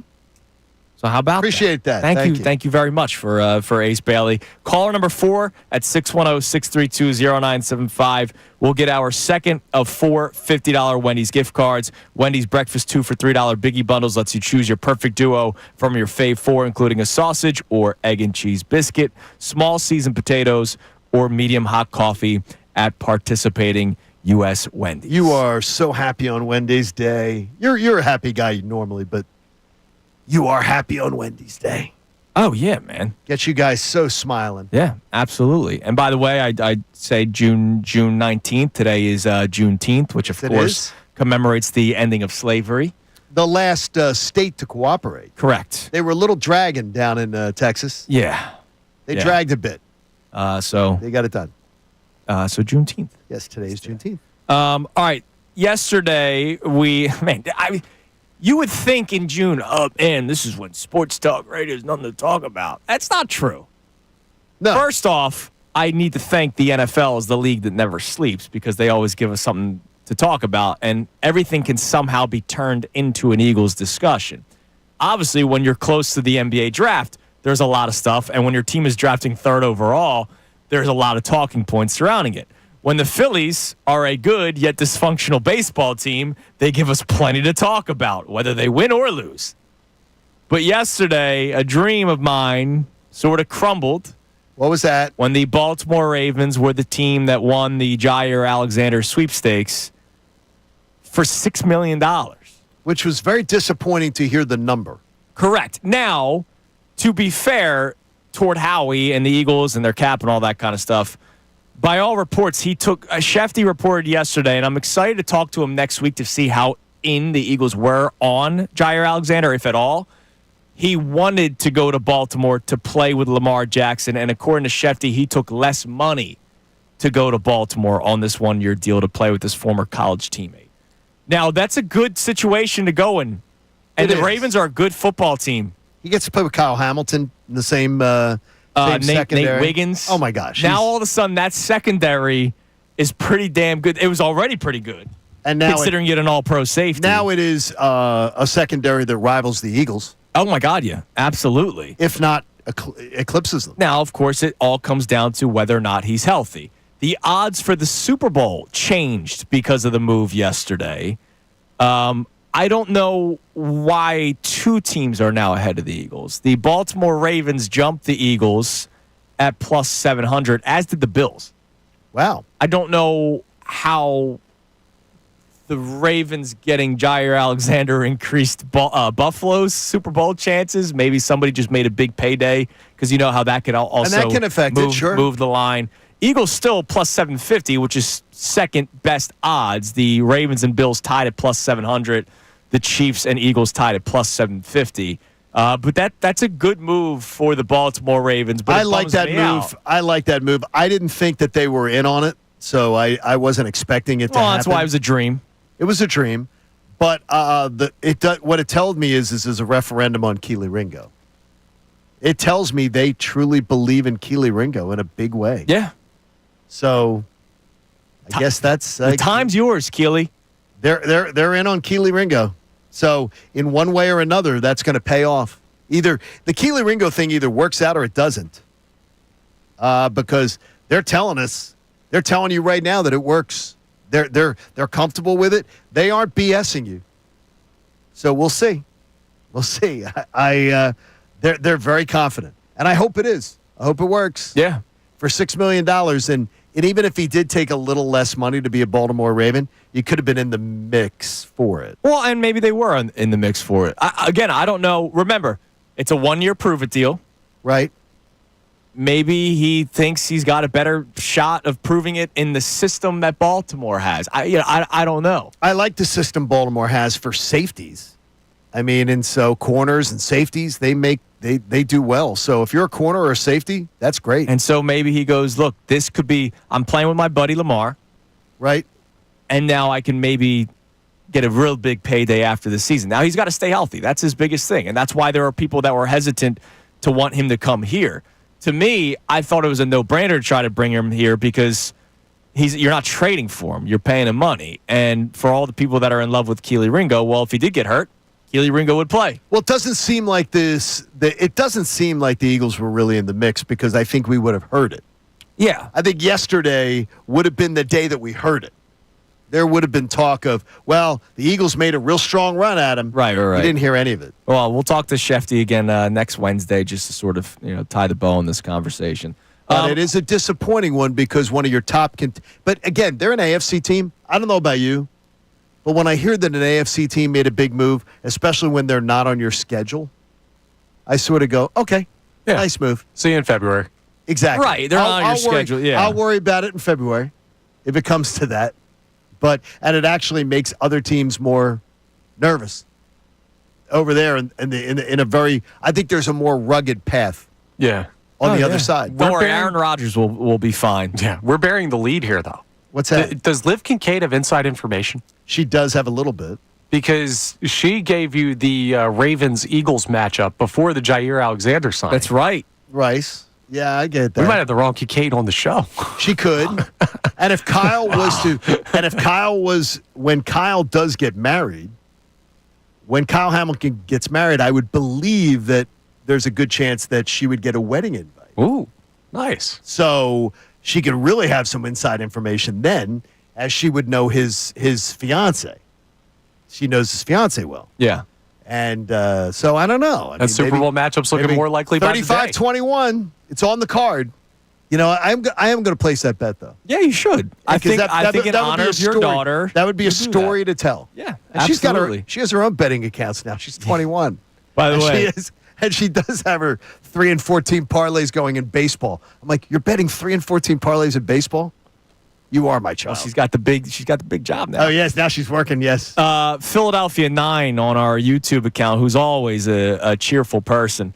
Nobody wanted Alexander here. He's a bum who is always injured. You complain about wanting the team to get younger. When did I complain about the team? I complained the Sixers need to get younger.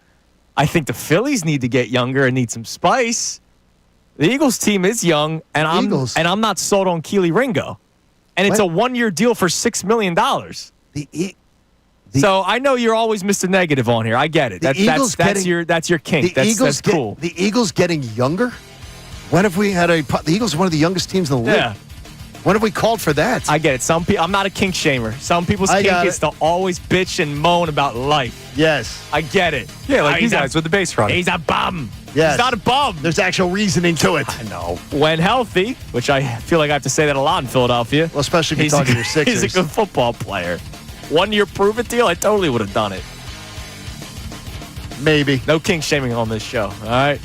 Coming up next, we'll reset today's topics about Ace Bailey. All right. We'll talk some more about the Phillies.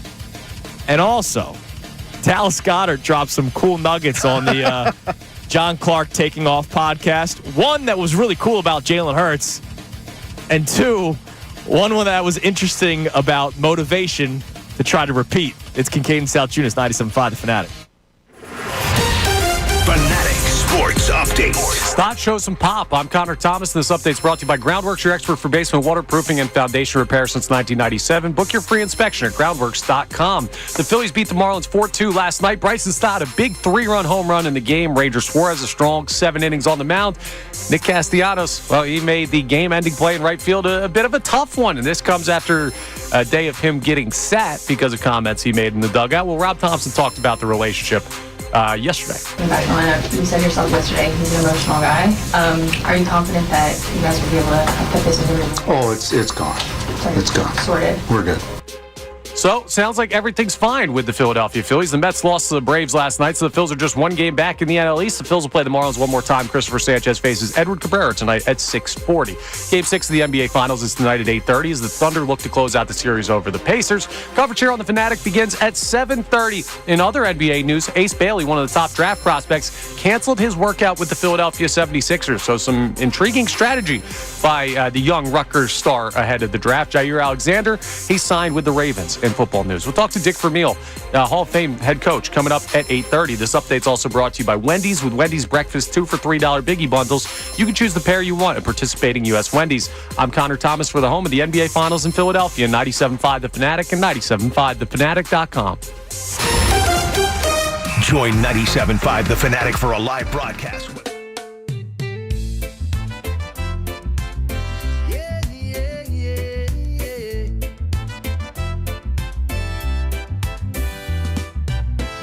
Sunny days and ocean blue. Waves are calling me and you. Surfboard ready, time to ride. Feel the freedom, feel the tide. Summer on the beach, oh yeah, oh yeah. Walking on the sand, no care. Surfing in the sun.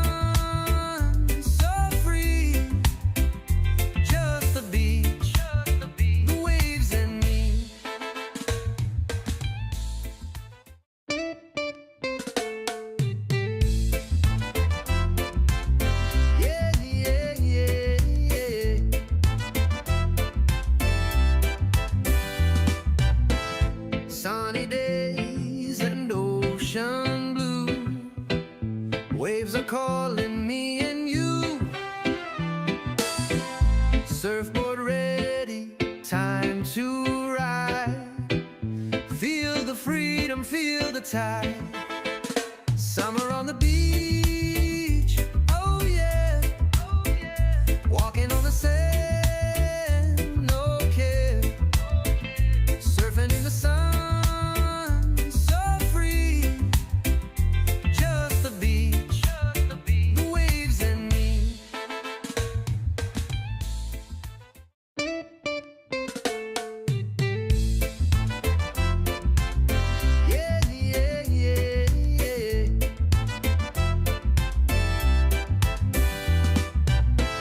Sunny days and ocean blue.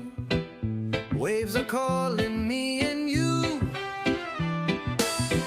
Surfboard ready, time to ride. Feel the freedom, feel the tide. Summer on the beach, oh yeah, oh yeah. Walking on the sand, no care. Surfing in the sun.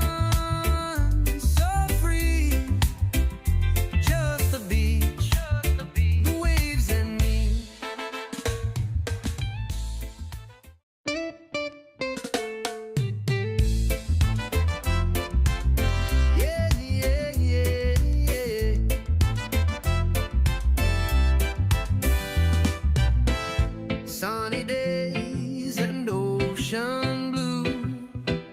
Waves are calling me and you. Surfboard ready, time to ride. Feel the freedom, feel the tide. Summer on the beach, oh yeah, oh yeah. Walking on the sand, no care. Surfing in the sun.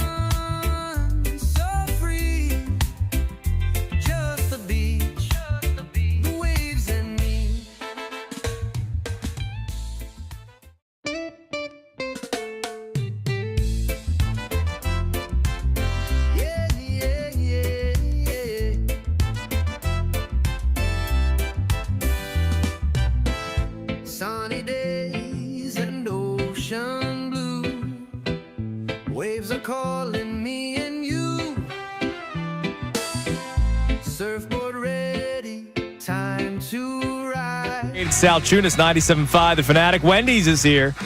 Everybody enjoy their Wendy's breakfast. We still have 2 more $50 gift cards to give away to 2 great listeners for the $50 gift cards to Wendy's. By the way, we also have another 4-pack of the grandstand tickets to the Auto Trader Echo Park Automotive 400. So we have 2 $50 gift cards to Wendy's and a 4-pack of the NASCAR tickets to give away at some point before we get out of here. All right, so we'll reset our show in a little bit. We'll get our text messages on this Ace Bailey situation because that's what we woke up to at 4 o'clock in the morning when the story broke just before midnight from Jonathan Givney of ESPN, who does all the draft coverage for them. Yesterday, Dallas Goedert did the Taking Off podcast with John Clark, and he said something pretty interesting about motivation to try to repeat or motivation to continuously, try to be at the top of your game. And he said he spoke with Peyton Manning, who we know, Hall of Fame quarterback, and Peyton Manning had a little idea of his own when he was playing. Take a listen to the story that Dallas Goedert told John Clark. He would make fake quotes and put them in the locker room because, nobody was saying that they were bad or they beat them. So he'd put, my receiver can't get off a press, and he'd put that in his receiver's locker. And are you serious he said that? And, it's just finding different ways to keep yourself motivated when the negative isn't coming at you. Look, players try to find ways to motivate themselves all the time or motivate each other, apparently. And so Peyton Manning was leaving notes in lockers to try to piss off players. Fake quotes. Whatever works, man, I guess. Fake, fake bulletin board material. I love it. Now, I would say you might need to do it. You might need to know who you're doing that to. Well, back in the day, there's some guys that can't handle it. Remember, back in Peyton Manning's day, there was it was a totally different situation though, because guys didn't go to their phones to see if bulletin board material was true. So that's we'll true. See what happens. Well, we can make like an AI video of Stephen A. Smith saying the Eagles stink. They'll never win anything. That's what you got to do. That might actually end up being said at some point, for all we know. True. But the other cool thing, so there was a story in the Inquirer from Olivia Reiner. I think so. Reiner, thank you. Dallas Goedert talked about Jalen Hurts' impact in his return to Philadelphia. Now, again, we know the story. He wanted more money. The market wasn't there for him.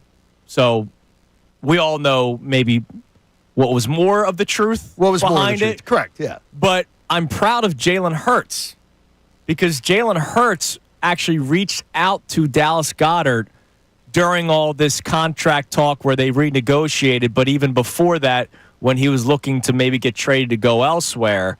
And Jalen Hurts reached out, called Dallas Goedert, talked about how important he is to the team.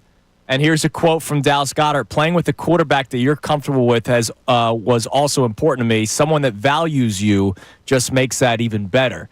I give Jalen Hurts, a guy who his leadership was questioned just before last season, a lot of credit because we're seeing him grow into the leader that I think a lot of people expected him to be. Because I think last year seems much more than absolutely, and it could have been that two of the largest personalities on both sides of the ball were gone. Could have been in Jason Kelce and Fletcher Cox. Could have been.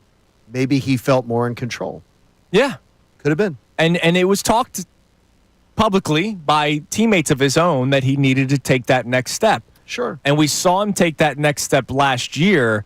And now when I see that he's reaching out to a teammate of his talking about how important he is, I know Dallas Goedert's hurt a lot, and you could make the case that he has not lived up to a lot of the hype because you see the ability and the talent, but then every week when it's this is the Dallas Goedert game, he finishes with 2 catches. Correct. But then we see in the playoffs just how important he was to that offense.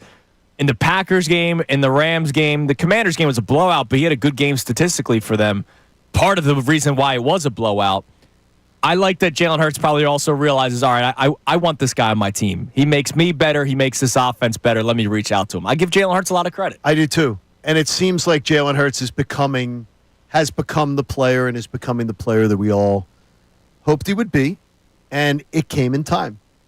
And I do wonder if it's it's the leaving of guys, and not saying that they were bad influences by any stretch of the imagination, but they were guys that big personalities that had to move on. Right.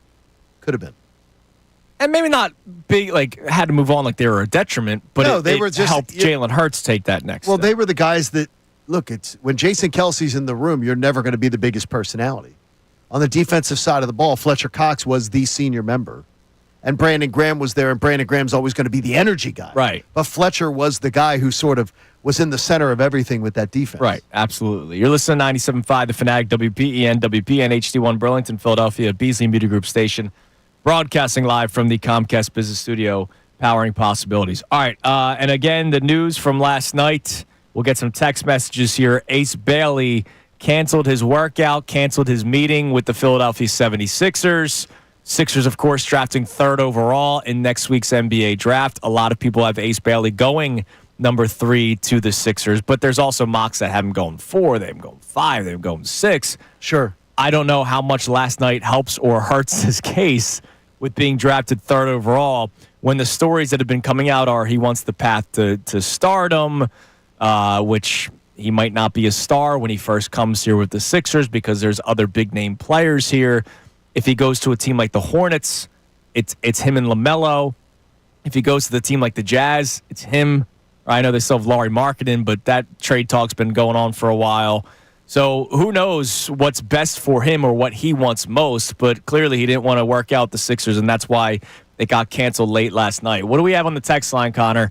At 610-632-0975. Yeah, a lot of people want to chime in on this Ace Bailey thing, and we just got a recent text here from Eric in Alden who says, "Good morning, guys. I just want to take the best player available, and if it's Ace, I take him. The fact that Danny Ainge wants to move up to 3 tells me I need to keep this pick. I'm not letting what happened a few years ago happen again." Right. I get what you're saying with the Danny Ainge thing. That's why I brought it up myself. Like, it's if Danny Ainge is intrigued by a player, we've seen this movie play out before. Well, Danny Ainge is also this super villain next level guy who tried to pay Paul Reed, quote unquote, to get the Sixers to have to match that offer. So he could also be doing, hey, I'd like to move up because I like the guy that's there. Get them to stay so that somebody drops to him. Yeah, I don't believe possible. that one. I'm not sure about that one. By the way, it's not just I wouldn't put it past the evil genius because he is really smart. But it's not just the Jazz that want him. Danny Ainge, the report is that Danny Ainge is intrigued by him. The team that we've heard the most in terms of a trade has been New Orleans, so not Utah. If you're Utah, you were hoping to get number 1 or number 2 by being as bad as you were last season, and they fall to what? They fell to 6? They got screwed. Yeah, they had some rotten luck with Must the not NBA. have the magic underwear on that day. Yes, I don't think so. What else we got on the text line? All right. We have another check-in on Ace Bailey.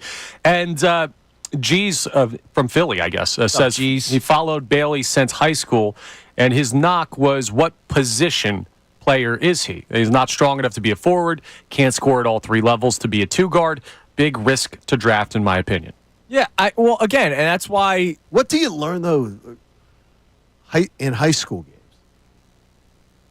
Like, what are we learning in the high school? Well, and then you see, does his game translate a certain way in college, and it may not have.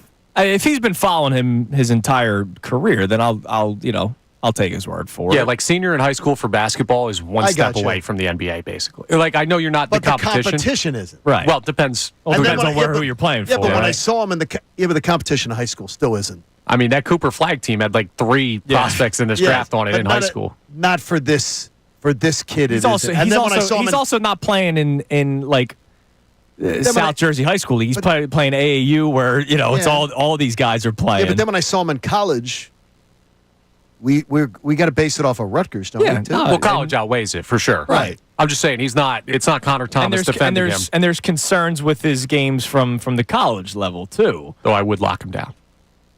What else we got on the text line before you hurt yourself anymore over there? Mr. I can lock down TJ McConnell, who's in the NBA Finals. Listen, Oklahoma City, give me a call. This texter says, just draft Ace Bailey if you can't trade up to number 2 and grab Dylan Harper. I am not doing the Porzingis crap again where the Knicks took him and we were stuck with Jahlil Okafor. Take Bailey at 3 and tell him you're going to learn to love this city or else. What is he going to do, not play? Well, that was the threat from Porzingis. It was literally, I will not play. And that's why that didn't work out. Did you believe him? Like, did you believe him? Honestly, I wasn't going to play? I believe that more than if Ace Bailey said, I'm not going to play, because that was during the process when you weren't a process person, right? No, I was not. Maybe Kristaps Porzingis wasn't a process person. Well, I wouldn't have blamed him if he wasn't, because it was a clown show. So there were a lot of people that probably would have not wanted to come to this organization during that time. I don't think Ace Bailey's going to sit out if he gets drafted. That's what I'm saying. I still don't even think this is an I don't want to be drafted by the Sixers thing. It's what I'm getting from the stories that we have read that you brought up earlier, it's I believe I'm the 3rd overall pick, so I don't need to meet with anyone. So if I go visit these other people, I'm wasting my time. I'm wasting my time. And I get confidence is an important thing to have, but that's, to me, I don't believe that you are the lock 3rd overall pick. And I'm giving into the narrative that I don't deserve to be the top 3rd pick, the 3rd pick in the draft. Right. So, but I don't believe that he is a lock 3. I agree with you. And but so that's a red flag to me. There's so many red flags in this story. That just is, it's the idea of the stardom routine. Well, especially like before anybody starts doing the whole, is somebody out to get him or whatever, like there hasn't been anything else with any of these other players in the top 10. Total quiet. You know what I mean? And it's like, all right, is it because the Sixers are the 3rd overall pick and that's the major domino that everybody's waiting to see what the Sixers do? Could be. But if there's all these reports about VJ Edgecombe, how come there's no dirty stuff about him? It's only Ace Bailey, it seems. Someone doesn't want to make a move on him? Come on. Yeah, maybe. All right, see what happens. Coming up next, we have today's headlines with Connor Thomas. And don't forget, coming up at 8:30, Dick Vermile joins us to talk some birds. It's Kincade Salciunas, 97.5 The Fanatic. Ray Dunn, Mike Missanelli.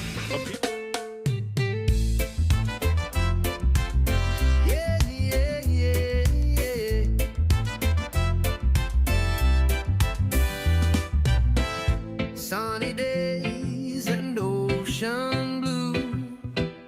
Waves are calling me and you. Surfboard ready, time to ride. Feel the freedom, feel the tide. Summer on the beach, oh yeah, oh yeah. Walking on the sand, no care. Surfing in the sun, so free. Just the beach, the waves and me.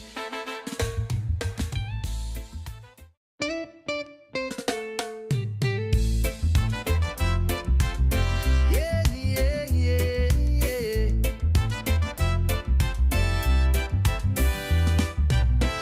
Sunny days and ocean blue. Waves are calling me and you. Surfboard ready, time to ride.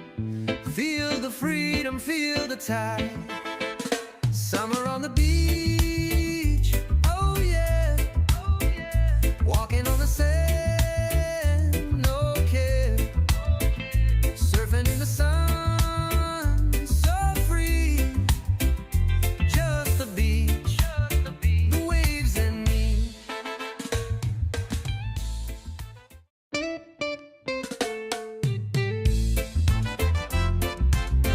Yeah, yeah, yeah, yeah.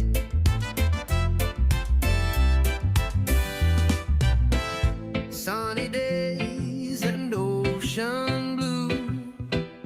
Waves are calling me and you. Surfboard ready, time to ride. Feel the freedom, feel the tide. Summer on the beach, oh yeah, oh yeah. Walking on the sand, no care. Surfing in the sun, so free. Just the beach, the waves and me.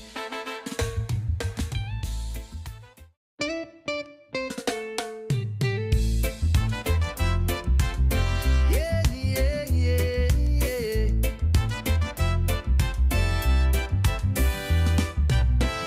Sunny days and ocean blue. Waves are calling me and you.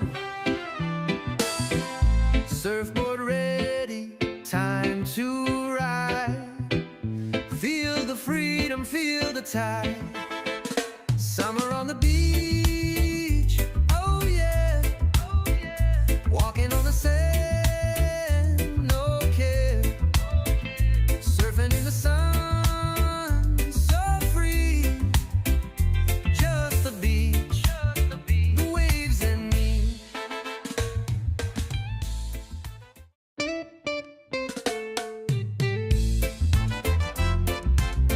Yeah, yeah, yeah, yeah.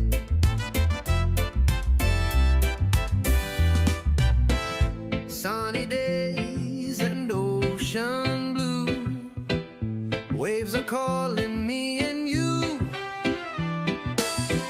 Surfboard ready, time to ride. Feel the freedom, feel the tide. Summer on the beach, oh yeah, walking on the Kincade Salciunas, 97.5 The Fanatic. Before we get to today's headlines with Connor Thomas, let's talk about a couple of things down the Jersey Shore. First, we have the deal of the week. Get 2 Ocean City Water Park and Adventure Golf tickets for the price of 1. Beat the heat and splash into fun in Ocean City, New Jersey this summer with thrilling slides, a lazy river, and exciting mini golf course. One of my favorites down the Ocean City Boardwalk. Get this exclusive offer while supplies last at 975thefanatic.com/deals. I just liked going through the, like you would putt underneath one of the slides. And if it was a hot day, every once in a while you get splashed. I liked Little it. splash? Yeah, I liked it. And it made the greens more difficult because some of the greens were like saturated from the water above. Thought it was supposed to soften them up. Well, if it's saturated. I like this idea because I definitely want a little, how about a little maybe show outing for a little mini golf? Yeah. I just played last night. I'm cooking. You don't want to play against me. That's what I right now. heard. Did you go to the one in the city? Yeah. Liberty Grounds. So that's the one where there's a bar, right? Yeah, it was cool. So when my wife and I went out Saturday night, we walked past it on the way to dinner. And I was like, oh my God, can we please go afterward? And we were You can't get in though, I heard. Like if you don't have a reservation. I heard really? I heard the reservations in there. Nah, I got a reservation last night because I just wanted so to be you did, prepared. But you okay. probably could have just gone. Oh, you could have? I didn't see it like a line out the door. So we went to dinner, then we went somewhere else for a drink afterward, and then we were gonna go, but she had the heels on. So the blisters.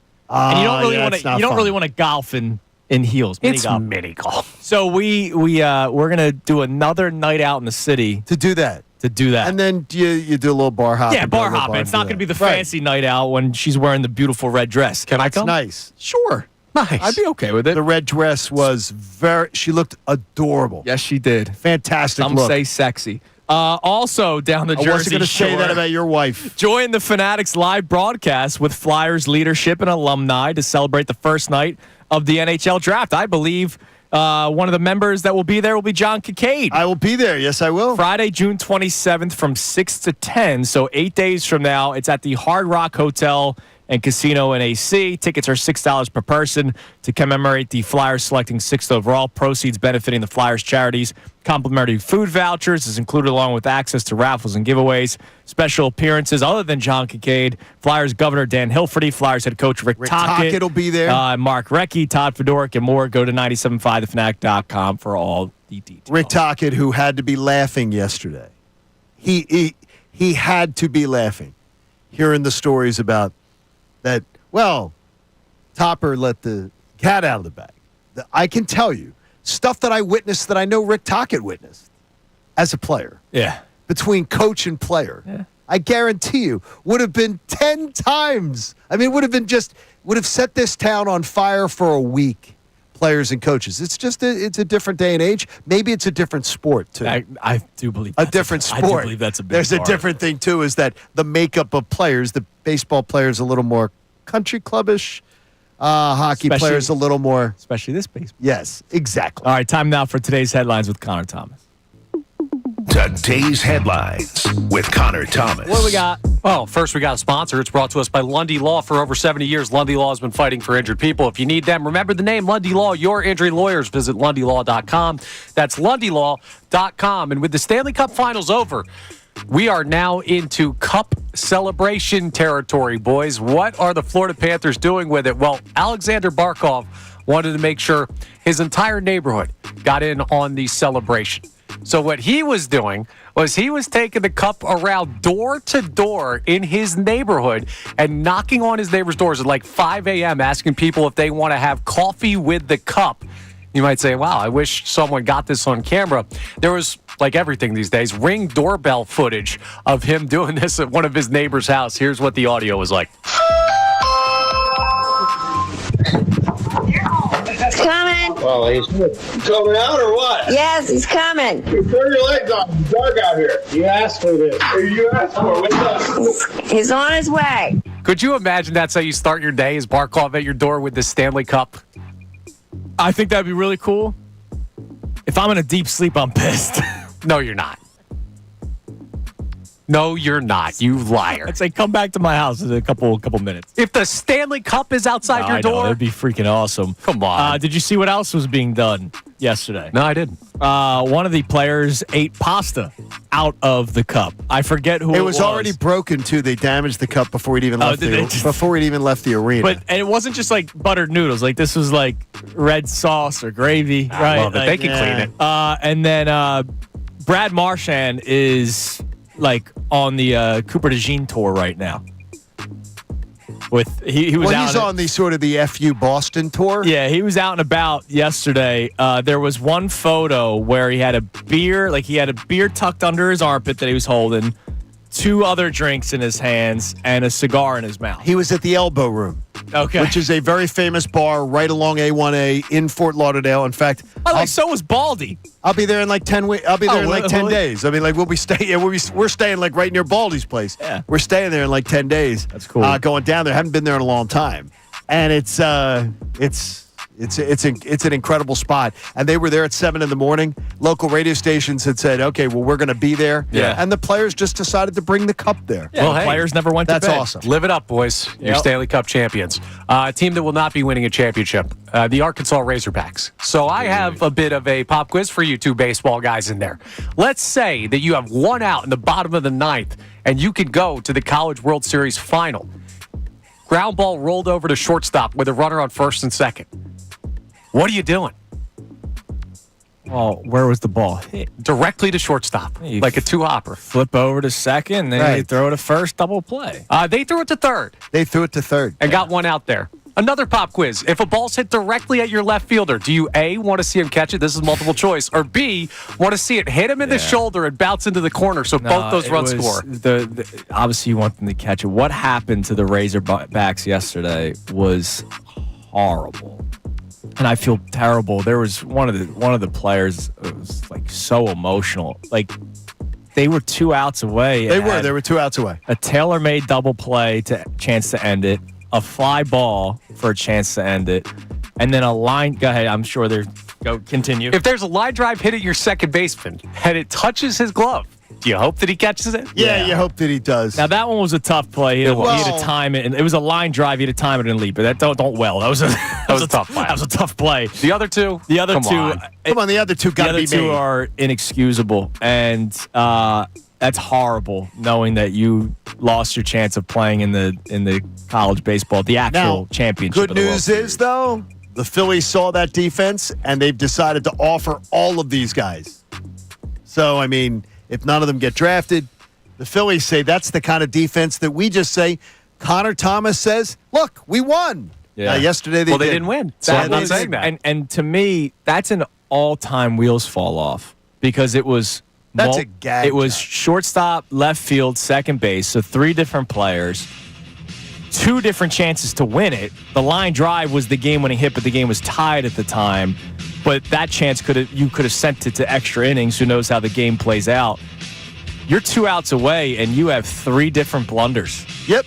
1 mental, 1 physical, and then. Well, I think the physical one, the physical one may have been nerves. Oh, absolutely. Oh, so that could be mental too. Yeah. Still, there's worse defense out there than the Phillies. Yeah. Well, these are kids. That was pretty bad. These are amateurs. I felt bad. It was some of the players were really emotional. I felt bad. All right, coming up next, Dick Vermile is going to be joining the show to talk about the Philadelphia Eagles, who look to repeat as Super Bowl champions. So we'll talk to the coach coming up next. It's Kincade Salciunas, 97.5 The Fanatic.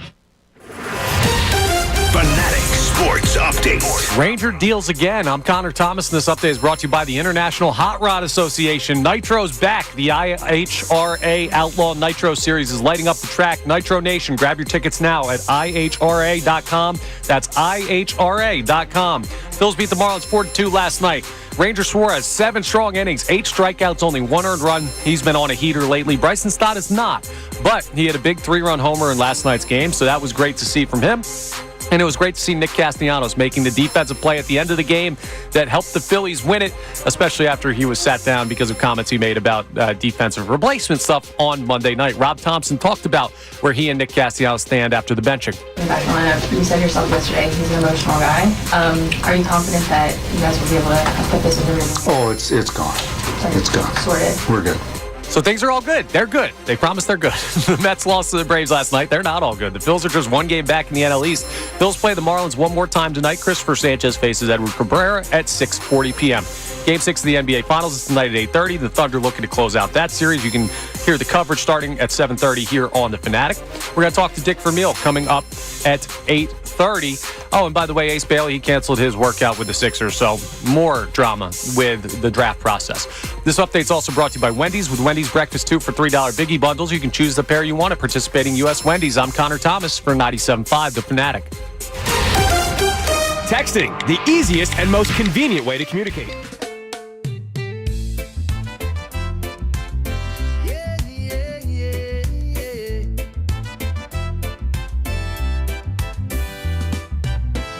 Sunny days and ocean blue. Waves are calling me and you. Surfboard ready, time to ride. Feel the freedom, feel the tide. Summer on the beach, oh yeah, oh yeah. Walking on the sand, no care.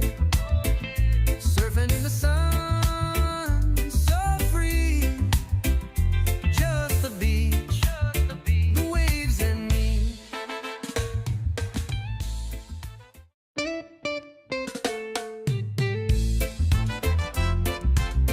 Yeah, yeah, yeah, yeah.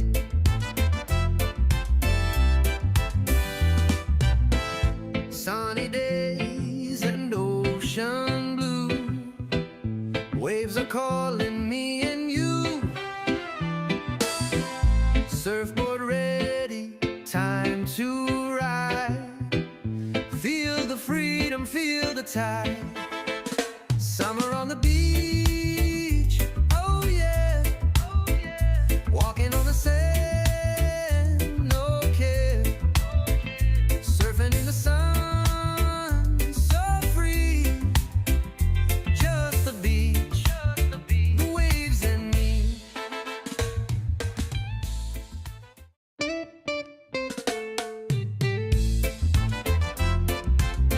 Yeah, yeah, yeah, yeah.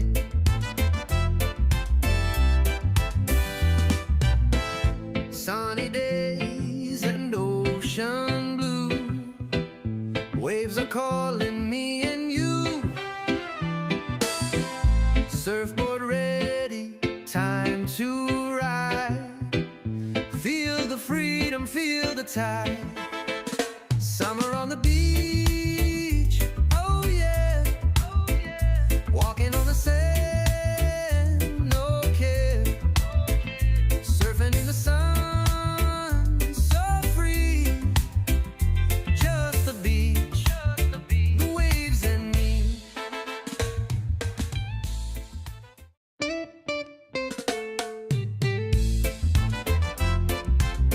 Yeah, yeah, yeah, yeah.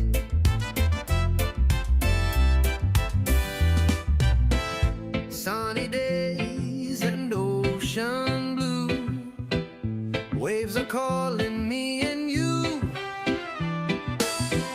Surfboard ready, time to ride. Feel the freedom, feel the tide. Summer on the beach, oh yeah, oh yeah. Walking on the sand, no care. Surfing in the sun, so free.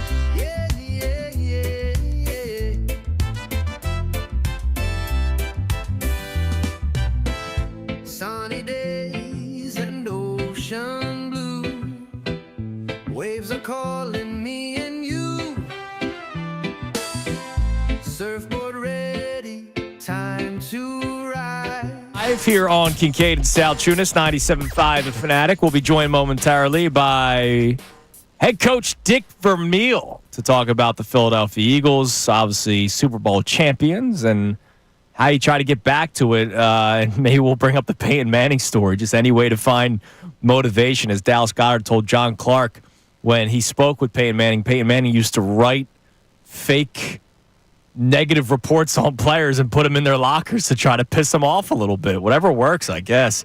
All right, let's go. Give us a number here, Johnny. We went 3 and 4 so far. Well, then I'm going to choose a number I don't usually use.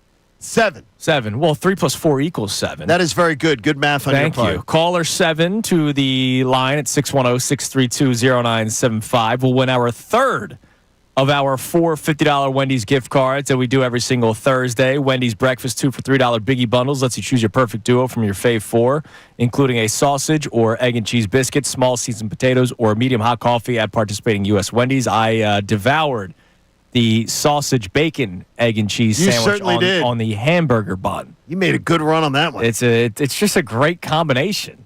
That was absolutely delicious, man. I loved it. So caller 7. 610-632-0975, and you will be getting that $50 gift card. That's great. So before we talk to Dick Vermile, obviously a lot of our talking point has been the Ace Bailey news. Late last night, he decides to not work out the Philadelphia 76ers. That does not mean the Sixers won't draft him, but that doesn't mean you don't want him either, right? Yeah. It's a red flag. Right. You got a little PTSD. I'm kind of out. Don't get me wrong. I'm kind of out, but it's not like I'm in love with anyone else. Well, there's really nobody if you get past the first. Right, the first 2. And 1 to 2 is a step. Oh, my God, yeah. 1 to 2 is a huge step down. Yeah, one to step down. 1 to 3 is the Grand Canyon. Exactly. Completely different. All right, let's head to the Comcast Business Hotline. Every day in business, big day. Let Comcast Business help you move forward with what's next. You know him, we love him. Head coach Dick Vermile joins us. Morning, Dick. How you doing, man? I'm doing fine. How are you? We are still basking in the glory of the Philadelphia Eagles winning the Super Bowl. But then, of course, you know this league. The NFL is the league that never sleeps. So right after the Super Bowl ends, we start thinking about what's next and how you repeat. So I'm curious, what sort of motivational tactics do you think this team could try to take in order to repeat? Because we know how difficult it is to play an entire season into the month of February and then have to get right back 7 months later. Well, I think if any team is prepared to do it, it's probably our Eagles. You know, when you are as dominant as you were the year before, you can afford to maybe not be quite as good as you were, but still be good enough. But I think this team has the potential to equal what they've already done. But, you know, they're going to have to stay injury-free. They're going to have to maintain that discipline that they've developed and the culture that they've developed in believing in themselves and the work ethic and these kind of things. And the defense has to maintain that edge with a few roster changes. You know, the offense really lost the right guard, and that was about it. But you know, I think they can do it again. The thing is, it's not so much their motivation, it's how much they motivate by being world champion, how much they motivate each opponent. You 5 games of the schedule this year. You bet that they're going to motivate Dallas. You know, they're going to motivate Kansas City. They're going to motivate the Chargers, and they're going to motivate Tampa Bay. They're going to motivate Denver, you know, because of their stature in the league. And that's just the way it is. But I believe we are in a position to at least compete for the same status we had last year and maybe even repeat it, yeah. Coach, trying to repeat, is it better to have a really, really young team that has already won and it tasted that success, or can that sometimes be something that intoxicates young players to where they maybe take their eye off the ball because the success came too early? I think it's the coach's job to make sure that, like the statement you used, to not take the eye off the ball. The coaches know their players real well, and they know what they can do well, and they know what they need to improve on. And I believe that the caliber of staff that Nick has put together, the Fangio and staff and those guys, they will know what each player has to improve on to be better than they were. And practice, especially with the number of coaches they have, will be designed to help these guys get a little bit better. But they're going to have to be, because everybody they play, as I've already said, is going to be more motivated this year than ever before. You mentioned play against them. You mentioned that the Eagles have everybody coming back on offense except for right guard. How much does that help a first-time play caller in Kevin Patullo having that sort of continuity? Well, number one, talent makes a difference in winning and losing. There are no teams in the NFL are poorly coached, okay? And the teams that have the best talent are consistently the most consistent team in competing for the playoffs and then on into the Super Bowl. And there probably was not a more talented team in football than the Eagles last year. To me, the Eagle team was the best team in the history of the Eagle organization. And I think most people agree with me on that. But, getting back, there's so many other variables. The injury factor. They got through the season pretty healthy, That's hard to do. But they got through it healthy. They got through it improving every game all the way into, look at the quarterback, how well he played at the end of the year. My God, he was an all-pro caliber player in those last games. And you don't lose your ability to do that. Now, the new coordinator, it'll be a test for him to match that. But I think they can improve. Hey, number one, improving the quarterback's efficiency in preventing the sack. There's no way that Jalen Hurts should be rated that poorly in prevention of the sack. And that has to do sometimes with coaching and what they're asking him to do and what they're telling him to do when he's in trouble with the ball and where to go. And I think that's going to be the easiest thing they have to improve the offense. Coach, you know the expression, if it ain't broke, don't fix it. And last year, the Eagles' offense was a little unorthodox for the modern-day NFL. They were dominating teams by lining up and saying, see if he can stop us, and running Saquon down their throat. So would you want to change what you do offensively to throw the ball more, to be more dynamic through the air when teams can't seem to be able to stop what you already do best? No, I wouldn't change. I'd add to it. I'd add a more drastic play-action game off that. I'd probably use a little more quarterback under center, and that's just my feeling. But they were so dominant in the running game. With that offensive line, how could they not be? And that really makes it easy on a signal caller. When you know that you can run the football, whenever you're in question of what you should call, you call some kind of a running play because you can run the ball. You're taking advantage of the finest offensive line in football. It would be, it wouldn't be good coaching to not put the pressure on the best players. And the Eagles have some very elite players. And if they stay healthy with that offensive line, those skilled guys are going to be excellent again. Coach, you know very well about the greatest show on turf. I think you were the head coach of that team. How far off, just on paper, is this Eagles team to that? Between Isaac Bruce, Torrey Holt, you have A.J. Brown and Devontae Smith. Marshall Faulk, incredible running back. So is Saquon Barkley. Do you see comparisons between that team and this current Eagles team? This team, our team was more of a finesse team. This is a more powerful team. This is a better running team, a more dominating on the line of scrimmage type team. No, and we had a good defense. We were number 6 in the league that year on defense. In the last couple games of the season, our defense really won the football games for us. But there's no better defense last year than our Eagle defense. So I think this is a better football team. Yeah.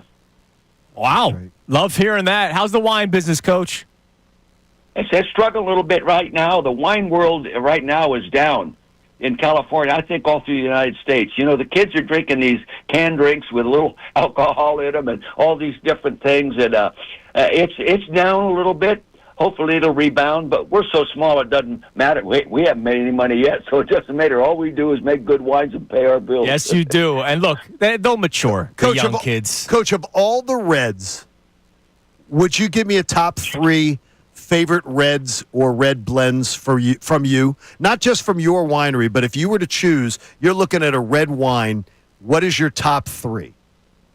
Well, the trouble is those top story wines are so expensive today. I don't buy them, but I'll tell No, you. I'm not talking about. I'm not talking about like for me. I'm going Malbec and Shiraz and stuff like that. Well, I would stick with the California Cabernets, the Napa Valley Cabernets. Okay. And there's some fine ones in the Sonoma County. I'm getting more involved a little bit in the Russian River, Sonoma County Pinot Noirs. Okay. I really like those, and there's so many of them right now. But I lean that way. I'm not a Sauvignon Blanc drinker. I like Chardonnay. We make a good Chardonnay. The grapes don't come from the Napa Valley. They come from the Russian River area, Sonoma County. So, it's all a matter of taste. Really, it is. Some people like chocolate. Some people like strawberry. And you can like a nice Cabernet and just really say how good it is, and another person drink the same thing and not like it. So, we all have different varieties of taste buds, and that dictates the flavors we like when we drink different wines. Yeah. You're the man, Coach. We appreciate the time as always. We'll be bugging you again down the road. Thanks, Coach. Thanks, Coach. All right, thank you. Bye-bye. There he is, Dick Vermile on the Comcast Business Hotline, saying that this Eagles team is better than the greatest shovel on turf. We ran into Coach eating out a few months back, and my wife goes, "How old is Coach?" Yeah. And I had to Google it just to give her the right age, and she goes, "He is so handsome and so in shape. He'll be 89. He looks this unbelievable. October. Yeah, and he's sharp. He's a great kid. So thanks for Dick Vermile for joining us. He's a youngster at heart.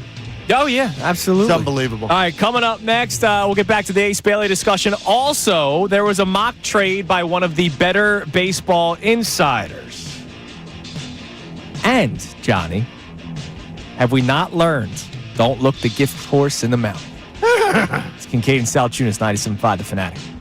Ricky Bo, Bill Colarulo. If Castellanos...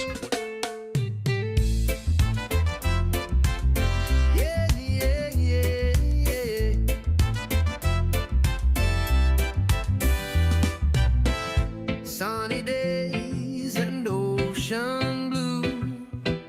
Waves are calling me and you. Surfboard ready, time to ride. Feel the freedom, feel the tide. Summer on the beach, oh yeah. Walking on the sand, no care. Surfing in the sun, so free. Just the beach, the waves and me.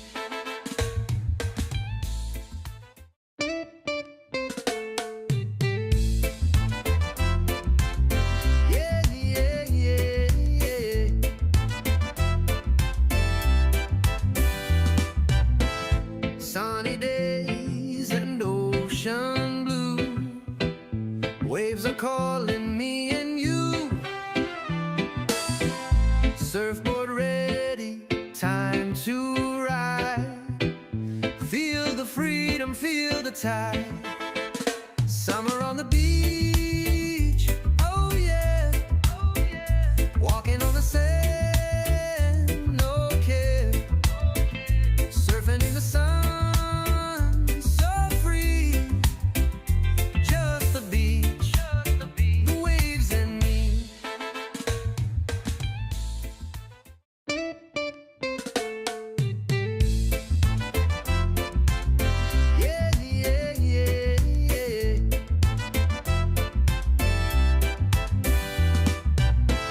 Sunny days and ocean blue. Waves are calling me and you. Surfboard ready, time to ride. Feel the freedom, feel the tide.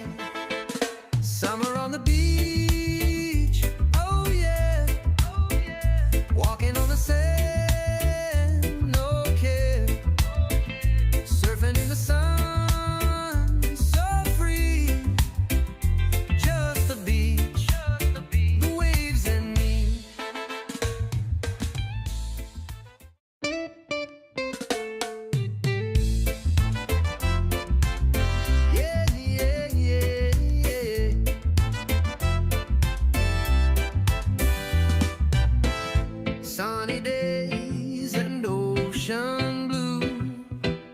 Waves are calling me and you. Surfboard ready, time to ride. Feel the freedom, feel the tide. Summer on the beach, oh yeah, oh yeah. Walking on the sand, no care. Surfing in the sun, so free. Just the beach, the waves and me.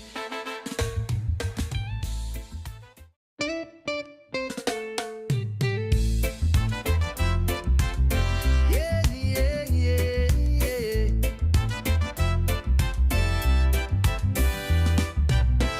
Sunny days and ocean blue. Waves are calling me and you. Surfboard ready, time to ride. Feel the freedom, feel the tide. Summer on the beach, oh yeah, oh yeah. Walking on the sand, no care. Surfing in the sun, so free. Just the beach, the waves and me. Yeah, I just thought of something during the break. I'm curious. Remember, Connor wasn't with us. Connor was doing afternoons and ignoring us at the time. Who were you again? It was when we had the Saquon Barkley comment about how he believed they were a top 5 all-time team. Remember that? Did you have the greatest show on turf in your top 5, Johnny? I'm trying to remember. I know you had the 72 Dolphins, 85 Bears. I think you I had did not have 16 and greatest. one I did not have Patriot, or greatest show on whatever. turf. No, I Did you didn't. not? Okay, I didn't know. 19-1 No, they were Patriots. not on mine. Now, when you hear Dick Vermeil, who was the head coach of that football team, say that this past Eagles team was overall better. Yeah, I don't have them in my. I don't have them as all my top 5 teams of all time. But was it surprising you that he said that they were better? That shocked me. Yeah. I mean, the greatest show on turf. When you get that nickname, you're always remembered for your high-powered offense. And he said overall team Eagles are better. That's pretty big coming from the head coach of that football team. Correct. I was surprised to hear him answer the question that way. Yeah, me too. But and I don't believe that he would say it unless he meant it. Oh, So, yeah. I don't think Coach he's is not saying. I doing- don't think he's going to No. go do a St. No. Louis radio. Coach is not looking to go on to a Let me Fox, appease- a let me Fox appease. Sports TV show. You don't or think whatever. so? No, I don't think so. You might teach those young whippersnappers Coach a thing or isn't. two. Well, he'd do something about credibility. He'd Yeah, raise their absolutely. credibility 10 times. He absolutely would. Listen, I said it. Best football team in the history of football. 2024-25 Eagles. I'm on the record. Really? Yeah. They weren't even favored in the game that they won. Yeah. I don't care. Well, so Vegas is dumb. Not my fault. Yeah, Vegas is dumb. All right. Yesterday, Jim You can't Bowden. be the greatest team of all time and you weren't even favored in the game. Yes, you can. No, you can't. I heard the Mike Missanelli show talk about this yesterday. I'm curious to get your opinion on it. Jim Bowden did a mock trade. So this was not, here's what I'm hearing, even though I imagine he has some insight to do these sort of posts. He had a mock trade between the Phillies and Orioles. Okay. Where What he was had it? Mick Abel being traded to Baltimore, one player, for Cedric Mullins and Felix Bautista. No. I say no. I hang up the phone and say no. You're that quick. Yes. I say no. No. Because you've lost this streak that he's on. You've lost Ranger Suarez. Ranger Suarez is going to be a hot commodity, is going to get 4 years or 5 years this offseason from somebody. And because of the contract you signed Aaron Nola to, you're not getting him. So he's gone. So you have to replace him in there. Which Andrew Painter.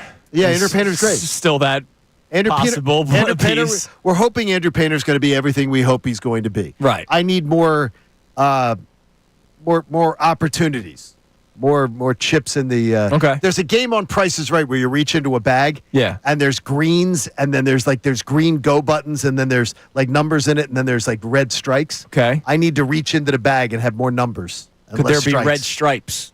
I don't want red 'Cause I stripes like to be red great. stripe. Now, if you're in Hooray Jamaica, beer. you could have that. Yes. Love red stripe. You could. Bautista, by the way, this was his first year of the arbitration, so you would have him until 2028. Yeah, that's fine. No, thank you though. But I appreciate it though. Okay, I appreciate your call. Now the other thing for an expiring contract center fielder who is no better than the two guys you got. I think he's better than the two guys you got, but it's not. Well, he's got more pop. It's not like a earth-shattering. No, right. And so you're talking about Bautista, and you're hoping he's healthy long term. Yeah, okay. I mean, he's a stud when healthy. Well, when healthy, and so unless you're the Sixers trading for him, I don't know. No, not good enough deal. No, thank you. Now you posed the question. Well, actually, you didn't pose the question. One of our great listeners, Joe the Cynic, posed Joe the Cynic. Posed the question.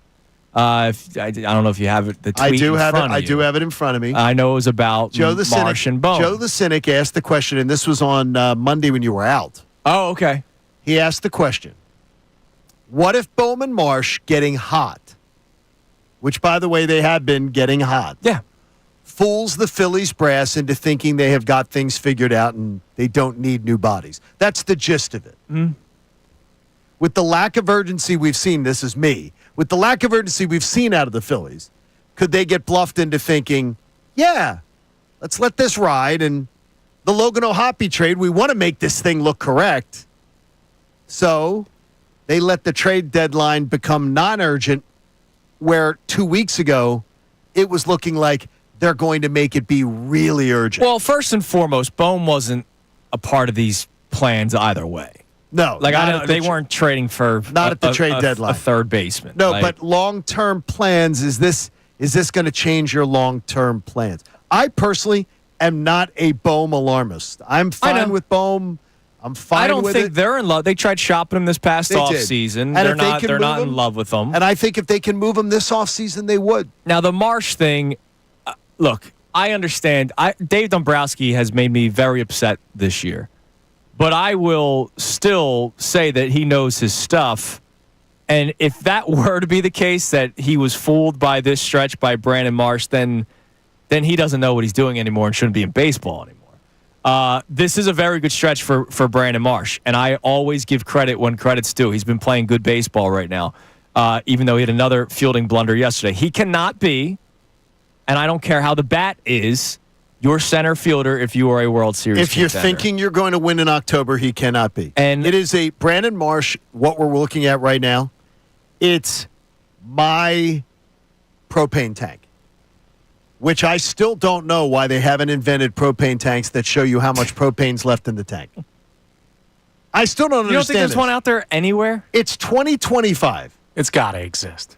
It's 2025. I go and look, when I get the propane tank, I just bring it to the place, bring my empty one, turn it in, and then pick up a full one. But I don't know how full it is because there isn't a gauge on it. And I don't know how much it is when I turn it in because there isn't a gauge on it. You can buy a gauge that you attach to it. No, so I don't know. But I think that's exactly what this streak is with Brandon Marsh. We're heading for another 3 weeks when he's swinging at everything and as an automatic out. But we just don't know when that's going to begin. Now, I say don't look the gift horse in the mouth because you should be thrilled that they're getting good baseball from these guys, and you hope that it continues. But if Dave Dombrowski is fooled by this in center field, then we got bigger problems. Yes. We already have problems with some of the decisions he made before the season started. All right, coming up next, we will check our text line on our Ace Bailey conversation. Also, our man Kevin Gandhi for his Thursday hit will be joining us. It is Kincade and Salciunas here on 97.5 The Fanatic. Fanatic Sports Update. Bailey cancels his workout. I'm Connor Thomas, and with under a week till the NBA draft, news broke last night that Ace Bailey has canceled a workout with the Philadelphia 76ers. Now, Bailey has not worked out for any of the teams in the draft, so it may not just be a Sixers thing, but something to keep an eye on with one of the top prospects. The Phillies, they took down the Marlins 4-2 last night. A big 3-run home run from Bryson Stott. Ranger Suarez dazzled on the mound. Nick Castellanos made a great defensive play to end the game after the controversy earlier this week with him getting benched. Rob Thompson talked before the game about his and Castellanos' relationship. You said yourself yesterday he's an emotional guy. Are you confident that you guys will be able to put this into rhythm? Oh, it's gone. It's gone. Sorted. We're good. So they're good. And the Phillies are in good spots with the Mets losing to the Braves last night. They're just one game back in the NL East. They'll play the Marlins tonight, 6:40 p.m. Christopher Sanchez faces Edward Cabrera. Phils win. They win the series. Game 6 of the NBA Finals. The Thunder can win that series tonight at 8:30. They're looking to close it out. Coverage on the Fanatic starts at 7:30 p.m. And in NFL news, Jair Alexander signed with the Ravens. Kevin and Gandhi will join us coming up next. This update's brought to you by Wendy's. With Wendy's Breakfast 2 for $3 Biggie Bundles, you can choose the pair you want at participating U.S. Wendy's. I'm Connor Thomas for the home of the NBA Finals in Philadelphia. 97.5 The Fanatic and 97.5thefanatic.com. Philadelphia Sports. Touchdown!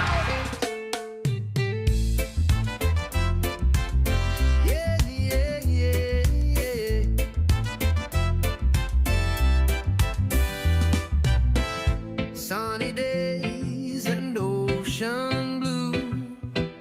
Waves are calling me and you. Surfboard ready, time to ride. Feel the freedom, feel the tide. Summer on the beach, oh yeah, oh yeah. Walking on the sand, no care. Surfing in the sun, so free. Just the beach, the waves and me.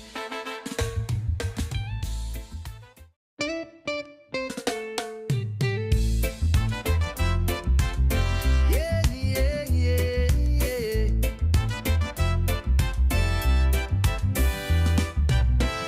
Sunny days and ocean blue. Waves are calling me and you. Surfboard ready, time to ride. Feel the freedom, feel the tide. Summer on the beach, oh yeah, oh yeah. Walking on the sand, no care. Surfing in the sun, so free. Just the beach, the waves and me.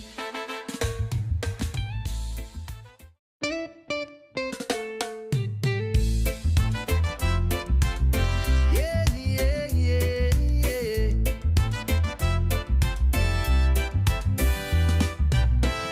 Sunny days and ocean blue. Waves are calling me and you. Surfboard ready, time to ride. Feel the freedom, feel the tide. Summer on the beach, oh yeah, oh yeah. Walking on the sand, no care. Surfing in the sun, so free. Just the beach, the waves and me.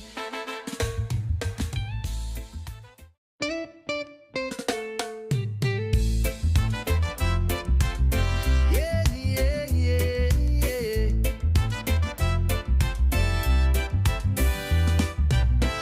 Sunny days and ocean blue. Waves are calling me and you. Surfboard ready, time to ride. Feel the freedom, feel the tide. Summer on the beach, oh yeah, oh yeah. Walking on the sand, no care. Surfing in the sun, so free.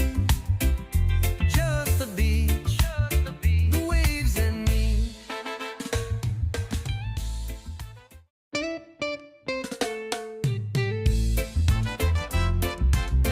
Yeah, yeah, yeah, yeah.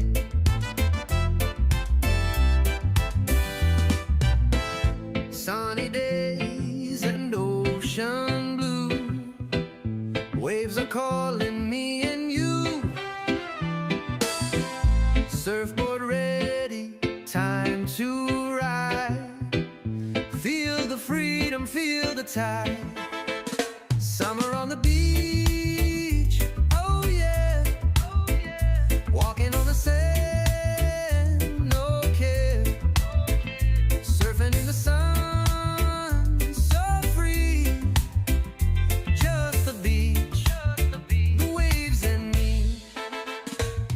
Wendy's Thursday. The boys are probably out getting seconds. No, I was talking to Ray Dunn, even though I would love to have seconds.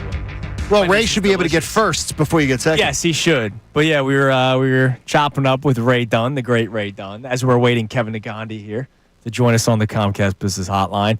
I'm excited to get Kevin's take on a lot of things. We have obviously the Phillies and the Castellanos thing.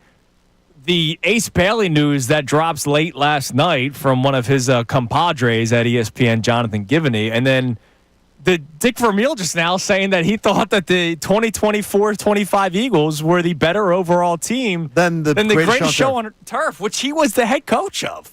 That fires me up a little bit, Johnny. On a the minute he said Thursday in June. Minute he said it, that was like, wow. Yeah. I was kind of pumped up about that. I think it's very fun to hear. So Kevin's going to join us here on the Comcast Business Hotline every day. Business Big Day. Let Comcast Business help you move forward with what's next. From ESPN, our man, another great Temple Owl, Kevin Gandhi joins us. What's up, Kevin? Good morning. Good morning, fellas. How we doing? Doing well. We're doing great, especially on a Thursday in June where we do the whole, what should we talk about? Let's get a little creative here. And then Jonathan Givney of ESPN reports at 11:38 last night, when we're asleep, hey, Ace Bailey's canceling his workout with the Sixers. Would love to get your reaction to that story. Not a surprise. I actually was hearing stuff like that for the last week. So not surprised by this. And you know what? If he doesn't want to work out in Philly, that's a decision by him and his group and his representatives. And I think it points the Sixers in a different direction. And I've been hearing buzz around all the other players and prospects that are, viewed in the top five.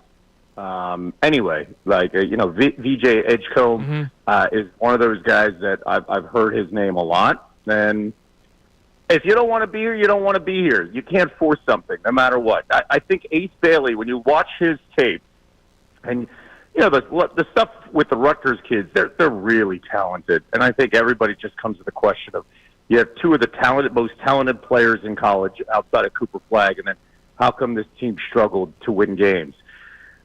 To be honest with you, I think Ace has the highest potential ceiling, but it can also be one of those that it doesn't work out, and Ace Bailey needs to go to an environment maybe like a Utah, a Wizards, where there's no pressure. You develop a Toronto where you can do things and you're not going to get the spotlight on you at all times.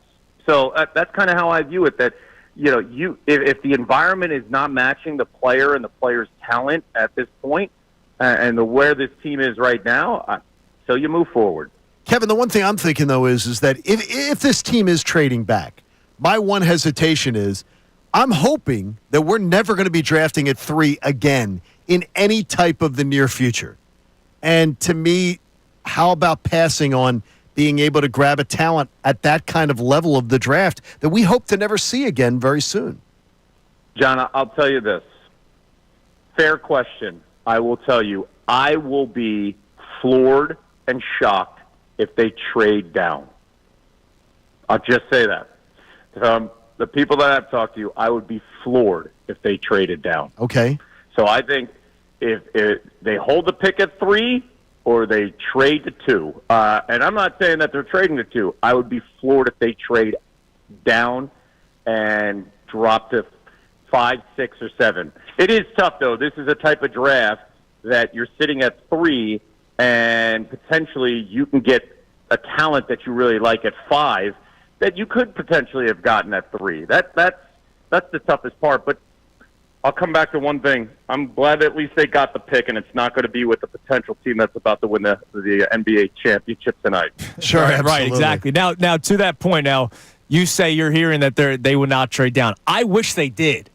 I wish that they would trade with a New Orleans Pelicans. Try to sell them on it. And then you acquire a young player like a Herb Jones, and this way you're getting 2 players, right? You're getting a young player that's already NBA, proven, and then you're also getting that draft pick because this team, even though, and I know hell needs to freeze over for Joel Embiid to stay healthy, this team still has the players where they could be somewhat of contenders this year, but they also have to balance out the future and trying to get younger. So if you could trade back, you're still acquiring a player that could be the same level as what you're getting at 3, and you're also getting a player from whatever team you're making the trade with.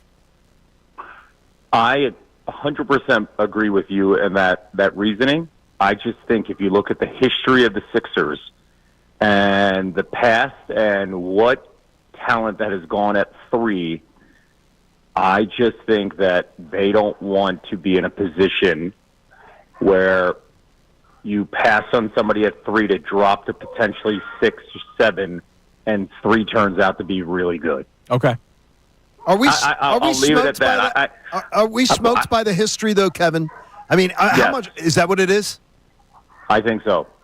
I think that plays a role here, especially when you look at the talent and you're, as I mentioned, you can get. This is a draft. It's a 2-player draft. There's a ton of talent, guys, in the lottery. A ton of talent. But it's a 2-player draft when you talk about the separation, right? There's one tier with Cooper Flagg. There's another tier with Dylan Harper, and then there's the rest. Mm-hmm.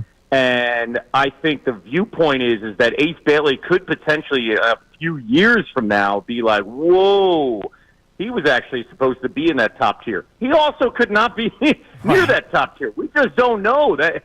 But there's a less of a guarantee when you look at what the top 2 talent have and bring to the table right now compared to everybody else. You're listening to 97.5 The Fanatic, WPEN, WPN, HD1, Burlington, Philadelphia, BZ Media Group station, broadcasting live from the Comcast Business Studio, powering possibilities. Our man Kevin Gandhi joins us here on the Comcast Business Hotline. Kevin, about 25 minutes ago, before we had you on, we had former Eagles head coach Dick Vermile on. Dick Vermile, also, of course, the head coach of the greatest show on turf. I asked him, I was like, look, do you see any similarities? Because, Torrey Holt, Isaac Bruce versus A.J. Brown, Devontae Smith, Marshall Faulk versus Saquon Barkley, the great stories of Kurt Warner and Jalen Hurts. He ends up saying that the Eagles are the better overall team. The 2024-25 Super Bowl champion Eagles were the better overall team than the greatest show on turf. Curious to get your reaction to that. That's a great compliment, and I think a lot of that weighs in on what he saw from the defense as well. I think that you could look at, player to player like you just did and brought up with the offense, and they match up pretty well. They have different roles. I mean, Marshall Faulk was a guy that could catch the ball a lot better than Saquon, but, man, between the tackles, what Saquon could do, I think that's a very fair point by him because the edge goes to how good that defense was. And if you need proof, just, play the tape in the first 3 quarters of the Super Bowl and how dominant that line was. And they were just in the right spot doing the right thing on every single play. I think that plays a huge role in the conversation. And the defense just, you can't have a better performance. The game will always be 40-6 in my mind. And I think in many Philadelphians' minds. And when you dominate a team that is in the conversation of dynasty, it's a little bit different than how the Rams won that Super Bowl. Let's not forget they were a half a yard from losing that game. Dyson reaches out. Mike Jones doesn't make that tackle. Completely different conversation. I asked him, too, about the Eagles being so young. If that's like an advantage when you're trying to repeat, or could it be a disadvantage because young guys may be getting a little full of themselves or not knowing how to handle success? And he put that legitimately right on the coaches and said, well, then that's got to be on the coaches to keep everybody level and keep everybody on this, everybody's feet on the ground, succinctly. I think he's 100% right. And you know what? I actually think that's a good thing for the Eagles when you look at the coaching staff, especially the defensive coordinator. Do you think that guy, Vic Fangio, is going to basically say, hey, we won, let's take a break? No. There's a certain demand for excellence. That's a great thing for this team, man. That is and also it comes from the ownership, and it comes from Howie and Jeffrey Lurie and the expectations and what they want and how they view things. I think also they've done a really good job of creating competition on the team, right? Especially with the young guys. You want to one-up each other. You're coming in together. You're not going to there's also a camaraderie, right? I mean, let's not forget the relationship that the Georgia Dogs have with each other here, right? They hold each other accountable. There's certain things that were passed on from Brandon Graham to Nolan Smith, and I think all that stuff plays a huge role in this. And then you look at the offensive line. Down the road, when they talk about some of the great offensive lines in the history of the game, I think last year's unit will be mentioned in the same breath. You can go down the line and say, wow, what they did. You think Stoutland's going to lay up? You think Sirianni and his intensity is going to lay up? I think the coaching staff, it's a valid point that they're going to hold them accountable. All right, lastly, Kevin, we always appreciate your time, man. Always love having you on. The Rob Thompson, Nick Castellanos saga that took place the other day. What was going through your mind when Castellanos got benched for the inappropriate comment or where it crossed the line? We still don't know what was said. We may never find out what was said, but curious to get your thoughts on everything that went down. I turned my head, and I was trying to find out from my multiple sources what exactly was said, because Topper puts up with a lot. He is a player's coach. I think the city gets hard on him on, hey, you need to, put your foot down. And there he does. He puts his foot down, and now, wait a second, why is he reacting that way? I don't get that. Like, I think what he did was the right thing because he's the manager of the team, and he puts up with a lot. And when enough is enough, you put your foot down. So I think this is not so much about Topper. It's what exactly was said by Castellanos to trigger this, for him to have this reaction, to end that consecutive winning streak. Excuse my background. We have a puppy in the week also. What's the puppy's name? The puppy's name is Bentley Maverick. We rescued him. He was a 7-month-old silver lab. So he's a boy, and he's being a boy. So, good. To me, I don't blame Rob Thompson. It's one of those things that, hey, you look at his track record. He doesn't overreact to anything. If this made a reaction by him in a game like this where Castellanos is in Miami, what exactly did Nick say? I give Topper the benefit of the doubt, and baseball's a beautiful game because, lo and behold, Nick Castellanos makes the catch that saved them yesterday. Yep. So all is well, and I think everybody moves on if they handle this series against the Mets. Hell yeah, Kevin. All right, give Bentley a treat from us, okay? Right now, he doesn't deserve it. He just brought one of my sneakers to me. There you go. You're the man, Kevin. We appreciate it. We'll talk to you next week. Kev. Take care. There he is, Kevin and Gandhi the puppy. and Bentley on the puppy. Comcast Business Hotline. Bentley's radio debut. It's big-time the puppy news. in the hat. Well, Jeff McClain's dog loves to make appearances. Yeah. Adam Schefter has the pups sometimes. Adam Schefter has the dogs in the truck. We're big dog folks on this. I like it. Mike's dog was here yesterday. Yes. Love it. Got really comfortable. What a beautiful baby. All right, coming up next. Not Mike, the dog. I have a question about athletes, their family members, and the balance. It's Kincade and Salciunas, 97.5 The Fanatic. Ricky Bo, Bill Colarulo.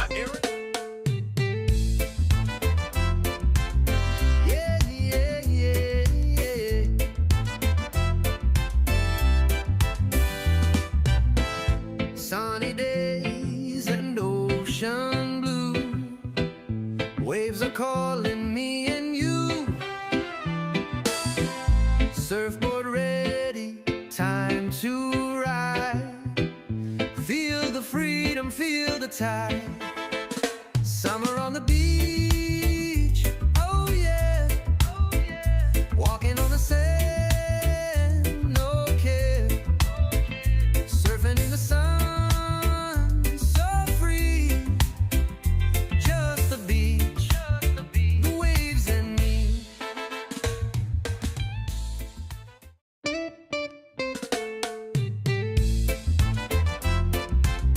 Yeah, yeah, yeah, yeah.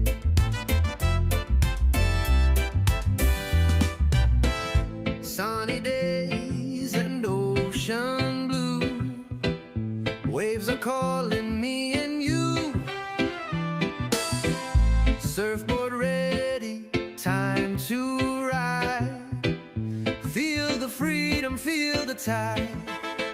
Summer on the beach, oh yeah, walking on the sand, no care.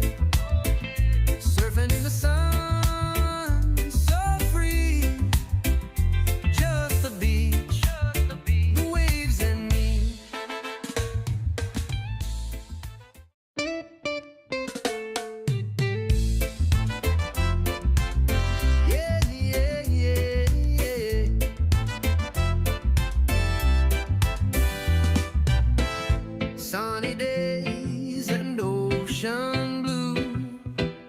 Waves are calling me and you. Surfboard ready, time to ride. Feel the freedom, feel the tide. Summer on the beach, oh yeah. Walking on the sand, no care. Surfing in the sun, so free.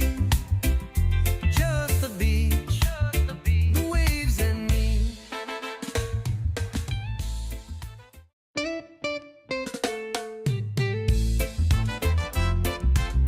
Yeah, yeah, yeah, yeah.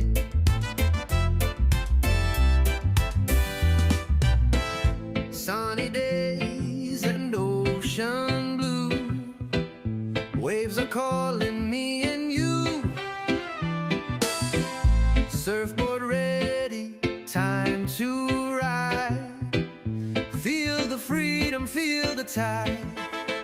Summer on the beach, oh yeah. Walking on the sand, no care. Surfing in the sun, so free. Just the beach, the waves and me.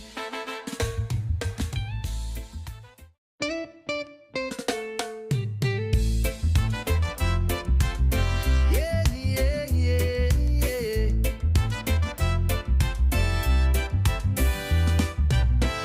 Sunny days and ocean blue. Waves are calling me and you. Surfboard ready, time to ride. Feel the freedom, feel the tide.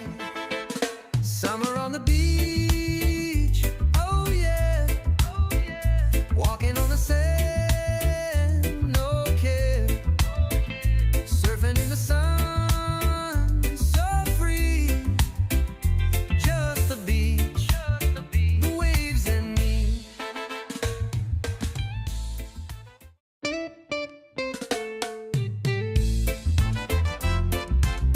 Yeah, yeah, yeah, yeah.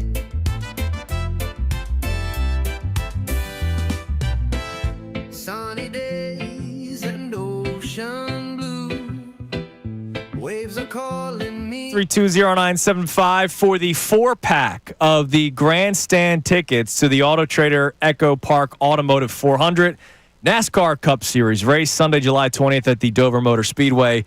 NASCAR returns to Dover Motor Speedway July 18th to the 20th. See NASCAR's best drivers race at speeds up to 200 miles an hour and an amazing fan zone and more. Get tickets at dovermotorspeedway.com. So call her 5-610-632-0975. And before we hand things off to the Mike Missanelli Show today at 10, we have one more Wendy's $50 gift card to give away. All right, so this segment, I'm going to try to walk the fine line because I'm not trying to like call out a specific family because I don't think that's totally right to do. But but this starts. Is there a referenced tweet though or something? Yes. Some of the members of the Castellanos family. All right. And I'm asking this question sort of generic because this is not the first family member of a Phillies player that has been active on social media this year. There was a moment where we did not talk about it. But earlier this year, Brandon Marsh's sister, who is she's a track star. Track star. Yeah, but does she still run in college? I don't or is know. She out I of think college? she tried to do like Team USA stuff. Okay, I know she was Did she go to Georgia? Forget. I know she was very talented I'm wherever not sure. she ended up running track. But earlier this year, when Brandon Marsh was playing horribly, right, to the point where he had the injury that sent him to AAA. All right. Which I put in quotes. The injury? The injury. Air quotes? She put out a tweet to the point of like, I'm paraphrasing because I don't have it in front of me, but like, a lot of people get on a guy, he's a really nice person, all that kind of stuff. He is a really nice person, a wonderful guy. Right. And now, what does that do? We also have to realize it's not us that they're reacting to. There are some vile human beings on social media. Plenty of them. Where, like, I imagine there's people that say horrible things about Brandon Marsh, not just about baseball. We deal with them. Right.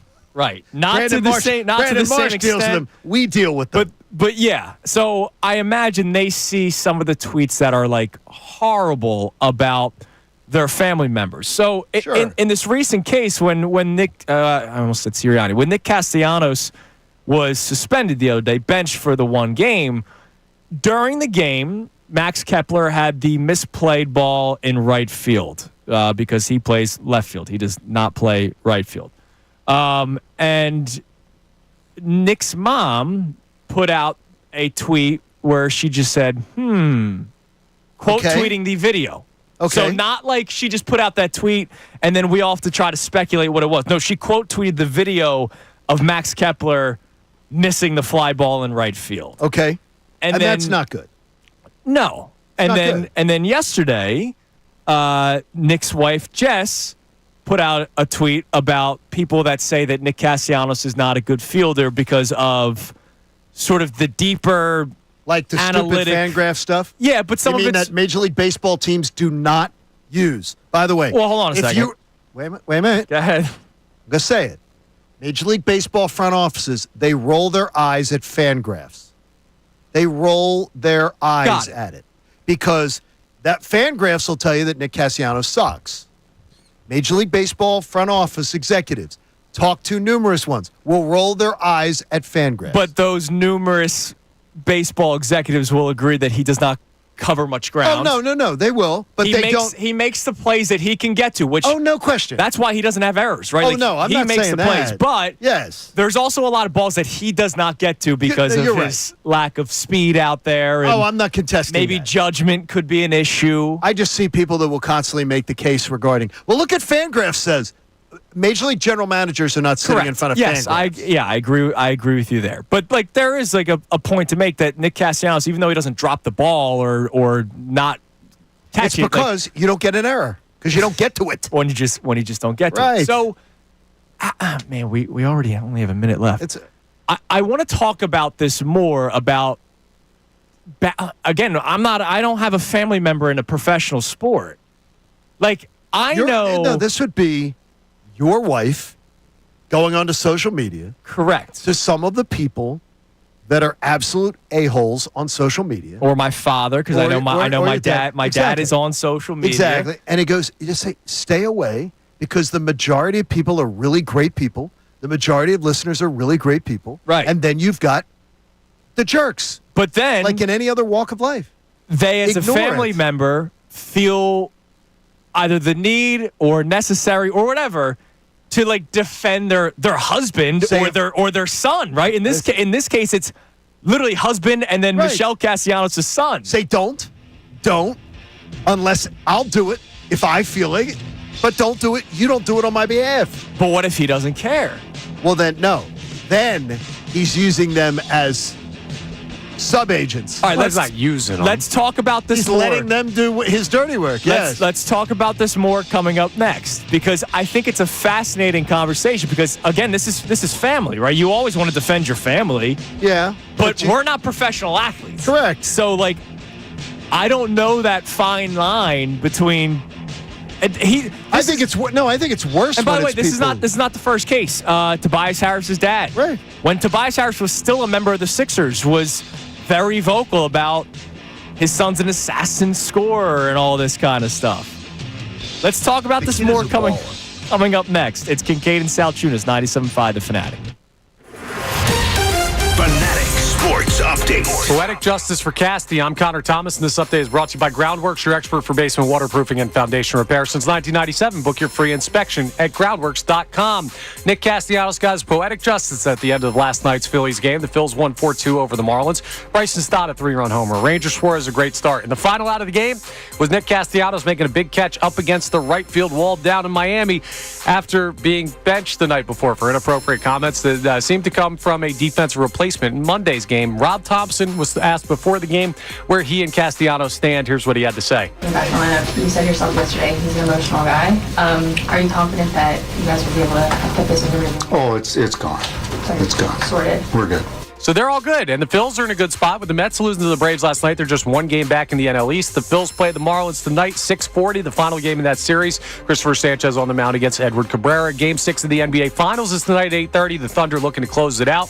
Coverage on the Fanatic starts at 7:30. And other NBA news, Ace Bailey, he's canceled his workout with the Philadelphia 76ers, something to keep an eye on with the draft under a week away. Jair Alexander yesterday signing with the Ravens. This update's also brought to you by Wendy's. With Wendy's Breakfast 2 for $3 Biggie Bundles, you can choose the pair you want at participating U.S. Wendy's. I'm Connor Thomas for the home of the NBA Finals in Philadelphia, 97.5 The Fanatic and 97.5thefanatic.com.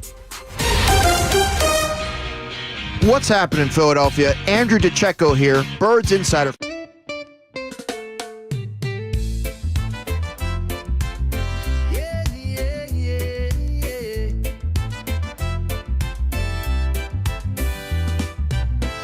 Sunny days and ocean blue. Waves are calling me and you. Surfboard ready, time to ride. Feel the freedom, feel the tide. Summer on the beach, oh yeah. Walking on the sand, no care. Surfing in the sun.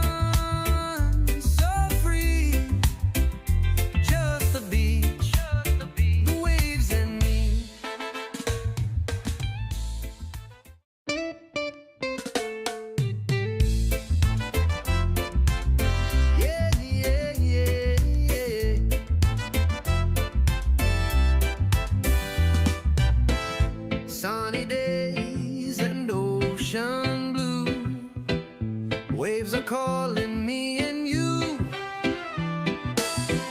Surfboard ready, time to ride. Feel the freedom, feel the tide. Summer on the beach, oh yeah. Walking on the sand, no care. Surfing in the sun.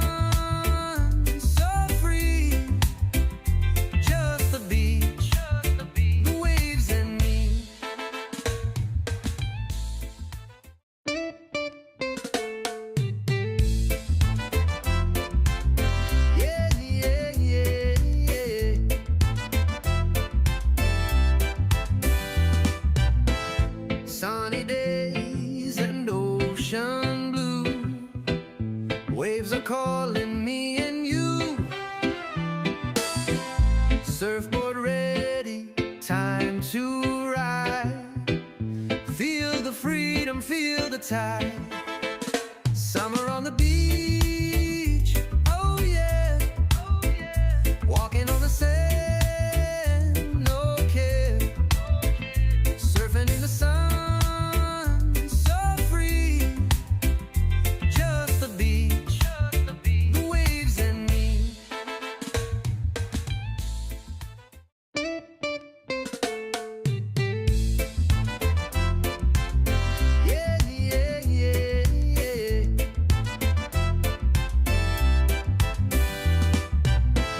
Sunny days and ocean blue. Waves are calling me and you. Surfboard ready, time to ride. Feel the freedom, feel the tide. Summer on the beach, oh yeah.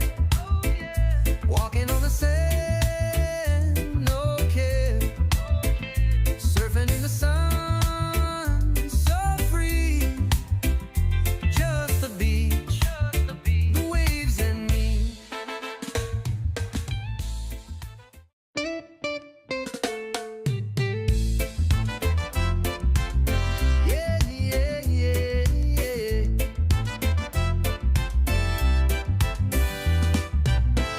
Sunny days and ocean blue.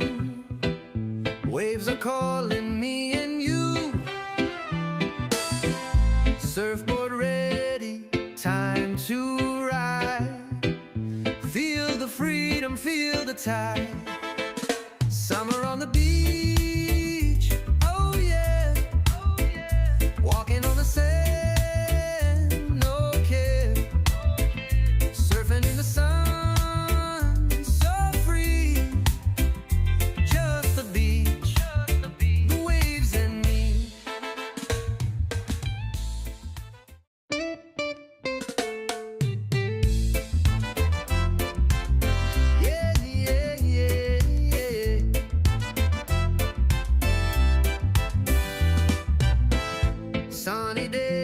Bro, that was like your worst take ever. You said it. It's actually accurate. John Kincade during the commercial break. It's horrible. It's not a horrible take. No, it is. There will be eight. I'll settle this. There will be 8 curmudgeons that agree with you. We'll get to that coming up in a few minutes. There's a curmudgeon's going to agree. There will be 8 curmudgeons that agree with you. Yes. But real quick, I just want to sort of finish off this conversation about family members on social media. And by the way, I went to Michelle Castellanos' Twitter account. The response to the video of Kepler dropping the fly ball, has since been deleted. So she did delete it. She did end up deleting it. Maybe somebody got to her, or maybe she herself realized this is something that I should probably not put out there. So I'm going to have this She never deleted. should have. Yes. No. And like, again, I'm not trying to badmouth the Castellanos family, who I think is a great family. The way they support Nick, even like good times. This is not just he got benched, let's attack. Like, you look at their timelines, it's nonstop. Nick Castellanos retweets. Absolutely. Photos of Liam and all of Castellanos' kids. Like, they're a beautiful, tight family. They travel to game. Obviously, they live in Florida, so they're there right now, but they make their way up north to Philly all the time. So I think the Castellanos family is a beautiful family. But, this is one of those moments where you might have to your point, if you're Nick, hey, can you please put the phone down? No, that would have been exactly. It would have been the minute that's put up, someone has to say, and the minute Nick finds out about it, it has to be, get the blank down. This is my business. You're not in my business. Stop interfering in my job, in my business. You're my mom. You're my sister. You're my friend. Get out of my business. You don't belong here. You don't belong here. You're going to cause problems. You're mocking one of my teammates. Well, and why would you do that? That's the big one when it came to, and that's why that one was deleted. I understand. So Jess Castellanos was talking about the defensive rating stuff. Correct. That's one thing. And she's got a right to do that. Yeah, like that one. I don't have a problem with. Absolutely. When you're putting out a tweet about somebody making an error at the position where your son would be playing, that's when you go, okay, that's over the line. That one's over the line. Much like, according to reports, Nick Castellanos went over the line, which is why he was benched the other. And there could have been people down in Miami. The Phillies, to their credit, they've been in lockdown. Yeah. No one has gotten it. Well, and no one has gotten what was said. And I think that's I would imagine that his mom knows. But I think right, like he probably talked to her about it. But to me, I think it's a credit that the Phillies organization has been so locked down about this. I admire it.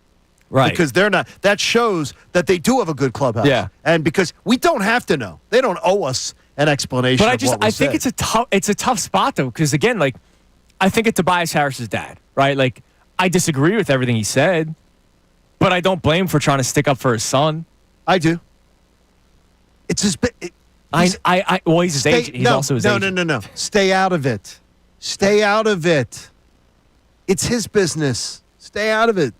Let that be. Right. It's not like I would say something to my wife or my father if they were on social media, saw something said about me, and they felt the need to. Right. You don't need to. You don't need to answer the lunatic, the faceless. Well, and that's what it ultimately is. The faceless turd on social media who wants to be there with their 50 followers that is going to say something nasty to you. Right. You don't need to answer these people. They're miserable. They got nothing going on in their own lives, and they're trying to be nasty to you. Ignore that. Because that's their kink. Ignore them. Like the guy earlier on our YouTube. If that brings them some sort of level of joy in their lives, then that's going to have it. If you want to give them a funny response back or whatever, you own it. And sometimes you engage them, and sometimes you end up creating good relationships with people. Sometimes you have some fun with it. You spar back. No, you do. Sometimes you spar back. Last night I had a great interaction with a guy. He was like, oh, geez. He goes, I would not want to sit next to you at a game. I said, oh, come on. I saw that. I said, it wouldn't be that bad. And he goes, why don't you? He goes, we should come up. Go. I'll even buy you a beer. Yeah. It's because we went back and forth about it. He goes, okay. Yeah, he goes, let's buy you a beer. Sometimes when you don't act like a wimp when someone says something to you, and you spar back, and you go back and forth, you go, okay, that's pretty cool. That guy he sounded like a lot of fun. I'd like to go sit and watch a game with him. Well, I would never want to sit at a game where my son's playing in and there could be a heartbreaking loss with John Kincade. You wouldn't? During the commercial break. Go ahead. Okay, look. Yeah, because don't skew it. It's you. Don't skew it. I'm gonna sit back. Mike is off. It was a heartbreaking loss yesterday for Arkansas, Connor, correct? Yeah. Okay. Heartbreaking. It was a bad loss for Arkansas. The winning team couldn't even really celebrate on the field because the losing team wouldn't even get off the field with the post-game funeral. Okay. And they had to take their celebration sort of off the field so the losing team could have their funeral on the field. I think when you lose, get off the field. Now, many of the players went to the dugout and were openly weeping. I personally feel not enough guys cry. I think crying is cathartic. I think crying, I would tell if I had a son, I would say, cry. It's not bad for you. So I don't think that is something. I saw a lot of that on social media yesterday that's too much. But I would say take it off the field. The winning team, they just won. The winning team literally had to take their stuff off the field because the losing team wasn't getting off the field. And this is a big deal. Why? Because I think the winning team goes on the field. Losing team usually walks off the field. The winning team in every sport usually gets off the field. The winning team stays. The losing team gets off the field. Right. So the team was upset, and some of the guys stayed on the field because they were so upset that they didn't want to move. Yes, they were too emotional. They were too emotional. And you said during the break there was too much. Come on, there was too much crying. And I would have said to the guys, guys, take it off the field. It's cool. If you guys are emotional, that's perfectly fine. Take it. Guys took it to the dugout. In your dugout, that's cool. You're not. But the winning team should have their moment. They couldn't even there's people with a group that take. Hang on. If you were the coach of this baseball team, then what? You're walking out there and you're telling the guys move. I say, guys, come on in. Come on, let's be in together. Let's come in as a team. Yeah. We have our dugout. We have our clubhouse. I'm sure I'm sure they got there eventually. Oh right? no, they did when the winning team. I don't know, man. College World Series, you get knocked out in that type of fashion. And and so that's what I said to John during the break. Look, if it was 10-0, right, and they lost, it's like, all right, yeah, come on, boys. But they were 2 outs away, a tailor-made double. I don't know which position players were crying. I imagine maybe the shortstop who made left fielder. The shortstop was in the dugout crying. And he was, by the way, did the left fielder or second baseman who both dropped? Well, one was a potential game-ending fly ball, which then tied it, and then the second baseman was the one that dropped the ball, which ended up losing the game. One of them was also in the dugout. Okay, there were 2 others that were literally in the infield, and it was the Omaha News today. Here's the only team that has lost that wouldn't they didn't even want to exit the field, not even feeling that the result was true. Maybe they were stunned. Yeah. Maybe they were absolutely in shock, but they just wouldn't leave. But maybe there'll be a chance to celebrate for the victors later on a field. It just is. The winners get the field. The winners at Omaha, they get the field. And also, too, every one of the winning teams, they sort of take a little even picture and get to take the picture. Every single win, they've been doing something where they take a picture. They get the bats. They get the picture. Sure. They couldn't even do it. To worry about this at all is insane to me. Okay. I don't even get how this is a thought process in somebody's mind that they stayed on the field when he too said long it to me during the break, I was amazed. They're even literally even right back. It's like, this is the team. It's like, get off the field. You lost. The losing team gets off the field. The winning team gets to have the field. Sure, I get it. I just don't understand why it's any remotely part of a deal. Because it's what they do.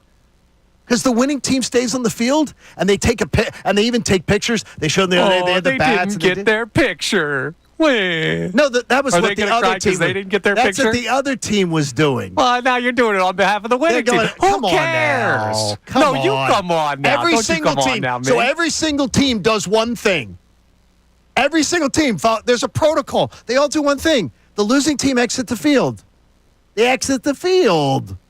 So every single game, the losing team exits the field. Final out, they exit the field. But this one team, you go, well, they have a right. They got a right to just stay there. I felt bad for those kids. I felt terrible for them. I'll tell you this. Seeing the kids in the dugout broke my heart. Yeah, especially the ones that may just play their last college baseball game. They're not going to the next level. That shortstop kid, they said was inconsolable. Now, the one writer from the Omaha paper said he was inconsolable an hour later. Yeah. Like, that kid needed consolation much later. Yeah. He exited the field, though. I applaud him. All right, he got off the field. I mean, let them do their thing. He let the other Way team to lose with grace. He let the other team have their field. We have text messages in the Key 3 coming up next. And real quick, one more thing on the Castellanos. I just saw one of our posts, JM on YouTube. Imagine the Philly media chastising the mother of a player for a mild passive-aggressive post when the only way they support themselves is by overreacting to lesser scenarios. Again, here's the deal. We don't care about what Jess Castellanos said. It's when she's doing the because it's not a shot at Max Kepler. Yes, it is. But he catches shrapnel for it. It is a shot at Max Kepler. And if you're Nick Castellanos, and if this gets back to Kepler, now Nick Castellanos has to approach Max, his teammate. And why was it deleted? Exactly. Because her son said, "Hey, delete it." We're not. I'm not saying. I like Michelle. I've engaged with Michelle Castellanos on social media. I have too, and she's very nice. And I just talked about he comments this minutes after we talked about how great of a family they are. They're a great family, and but they have deleted. That one was deleted for a reason, and not because of us. It was deleted. Right. It was deleted before. Oh my God! By the way, this happened 2 days ago. I'm just bringing it up today, just because I said, "Oh, well, why not bring it up?" Obviously, Nick got a hold of it and said, "Yeah, probably. Let's delete that." And again, I think that family is a great family. And I hope my family continues to be just as tight as the Castellanos. They're a supportive, generational family. Absolutely. All right, coming up next, Key 3 text messages here on Kincade Salciunas 97.5 The Fanatic. Philadelphia Union Soccer.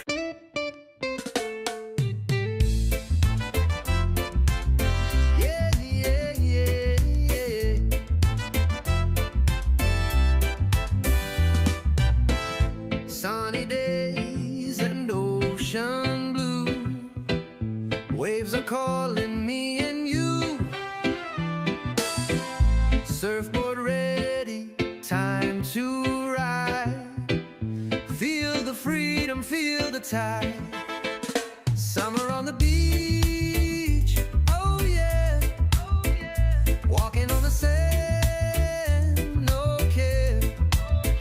Surfing in the sun, so free. Just the beach, the waves and me.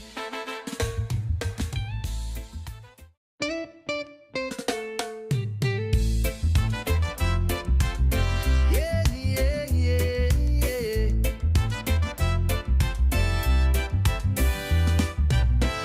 Sunny days and ocean blue, waves are calling me and you. Surfboard ready, time to ride. Feel the freedom, feel the tide. Summer on the beach, oh yeah, walking on the sand, no care. Surfing in the sun, so free. Just the beach, the waves and me.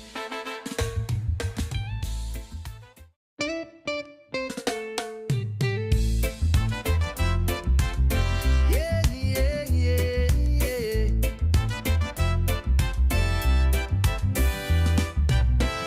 Sunny days and ocean blue, waves are calling me and you. Surfboard ready, time to ride. Feel the freedom, feel the tide.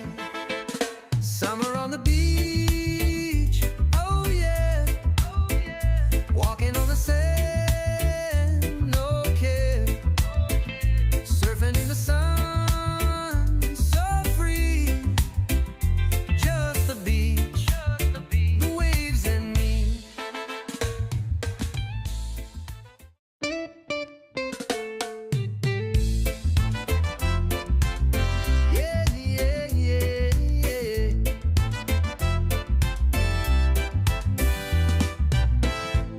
Sunny days and ocean blue.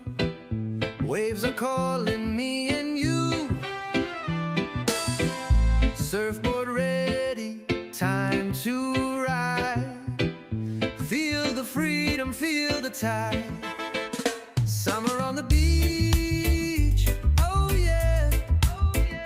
Walking on the sand, no care. Surfing in the sun, so free.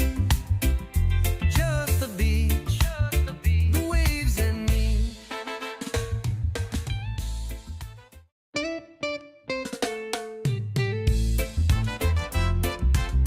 Yeah, yeah, yeah, yeah.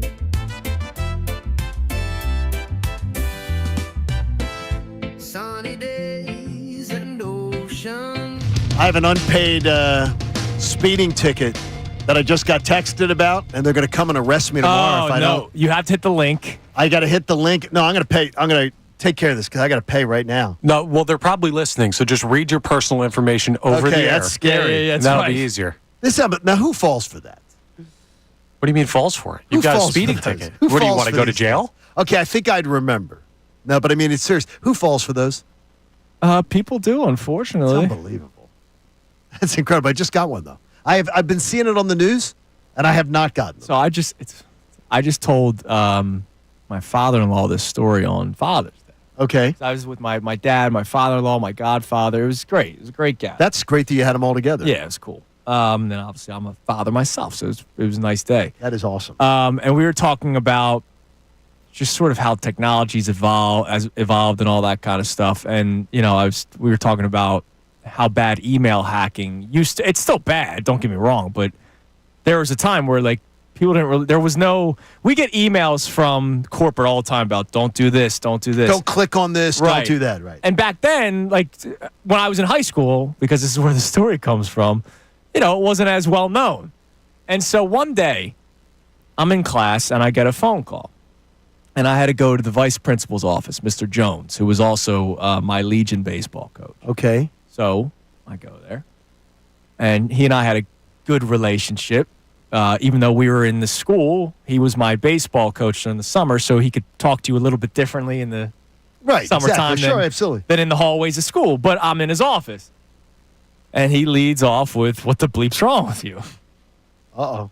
I'm like, what happened? What did I do this time, right? And he turns his computer around, and there's an email signed by me, but it was my dad's email address. "Hey, I know you've been dealing with some issues recently. I have a connect with Viagra." So my dad's email got hacked. Now, did he know that it was a joke, like a fake email, or did he think you actually sent it? He thought it was real. Again, to this point, we didn't really know as much as back extreme. then. Okay. Later that day, Mr. Reuter, gym teacher but freshman baseball coach. "Hey, Andrew, the hell, man?" That sounds like a DNA thing. I'm like, "What's up?" He goes, "I got this email." And I'm like, "Oh, no." Oh, no. My dad's email was almost like, it was probably like 1, 2, 3 for all I know, right? And then later that day, a third call to somebody's office. And as I walked in, I said, "No, I'm not trying to get you Viagra." And they looked at me like, "How did you know?" I was like, "Because this is the third freaking office I've been called to today." What was with the teachers at your school? A little limp? Was that the rumor? Oh, they were all on a baseball email chain, and my dad's email got hacked, and it was signed by me for some reason. That's the weird thing. What about Coach Carter? That's did he get the eugenics or whatever? Did he get the email? Well, their emails ended in .edu, and they thought the ED stood for something else. There you go. That's a good point. I'd call Dr. Avi Donapel and clear the whole thing up. Yeah, damn with right, all man. of those teachers, if they're still having that issue. They'll be they'll be taken care of. Don't click the links, people. All right, real quick before we get to a text message, one note as we're getting closer to the NBA draft, and obviously the big story today has been the Ace Bailey decision to not work out for the Sixers. Kevin Gandhi knows. You've been hearing this. He knows some people that cover the NBA and basketball, Shams Charania, pretty closely by working at ESPN, and it seems like Ace Bailey not necessarily the pick for the Sixers. We have to. I need to say this now before we go down this stupid, in my opinion, path of Ace Bailey is Kevin Durant, because we had either a text or an email about that earlier. They're not even close. Like, not even close. Just a quick Google search of Kevin Durant's freshman year stats, because he only played 1 year in college. Same with Ace Bailey. Right. Kevin Durant shot 40% from three, averaged 26 points a game, 11 rebounds a game, was the All-Pro Player of the Year, won like multiple different awards, conference awards, basketball awards, you name it, as the best player. And the only reason why he's drafted second is because of the upside of Greg Oden, right? Ace Bailey averaged 17 points a game. Like, that's good, but that's not 26. No, it's not. He shot 35% from three. He wasn't a difference maker. Kevin Durant shot 40. Come on. He averaged 7 rebounds a game, where Durant averages 11.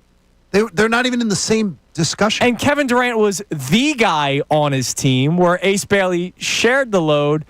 And with another star. And Kevin Durant went to the NCAA tournament, and Rutgers did not. I mean, that's... So we need to not do that. And if anybody is pushing that narrative here in Philadelphia, that's just ridiculous. All right, what do we got on the text? We have a lot of people checking in on this Ace Bailey thing, and some people do believe that he's going to be the prospect the Sixers should go after with the number 3 overall pick. But Gina in Southwest Florida says the organization's more the problem. She says, why would anyone looking for a path to stardom want to come to Philly and play for the Sixers? Again, why would anybody want to go to Utah or Charlotte or any of those other Wizards? Teams? Like, come on. Look, the Sixers are better than the other 4 teams you could end up at. Utah, I can promise you this, you don't want to go to Utah. No. It's not the days of John Stockton and Karl Malone. By the way, the last star player from Utah left. Yes. Donovan Mitchell goes to Cleveland.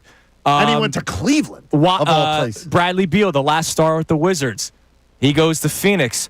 LaMelo Ball. I like watching him play because he does some incredible things. He also does some really stupid things on the court, but he's LaMelo Ball. He gets the ball. It's his team. That team has won squat.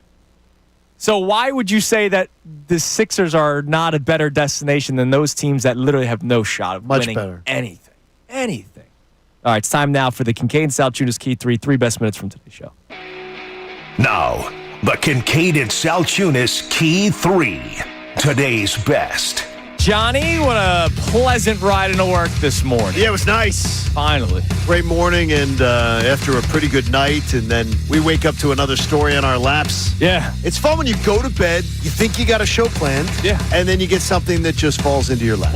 So now, if you're just tuning in, and if you didn't check Twitter to start your day, and you're waking up this morning listening to Kincade Salciunas, Rutgers star Ace Bailey has canceled his workout with the Philadelphia 76ers, sources told ESPN. And dinner. Bailey remains the only U.S.-based prospect yet to visit any NBA teams. According to Givney, the Sixers have not ruled out on selecting Ace Bailey. Of course, you should not do that, especially if there is a team that would like Ace Bailey, and then that could still garner a little bit more if they are willing to move up to 3 and the Sixers get something out of it. Any theory why he doesn't want to meet with anybody? I don't have one. Do you have one? I don't think this is an anti-Sixers No, thing. I swear to you, I don't think it. No. The fact that he won't meet with anybody, I don't think it's Sixers related. Unless there's a team he's trying to fall to. Unless he doesn't want the Sixers to draft him because he wants another team to be able to move into position to get him. Phillies win yesterday. Yay! They beat the Marlins. Yay. That was great. Yeah, yay. That was a nice win. They beat the Marlins yesterday 4-2. Ranger Suarez again, dude. 7 innings, 4 hits, 2 walks, 1 earned run, 8 strikeouts. He ain't getting traded. Well, yeah. But he's getting paid by somebody at some point. Yeah. He's getting paid, so enjoy him while you got him.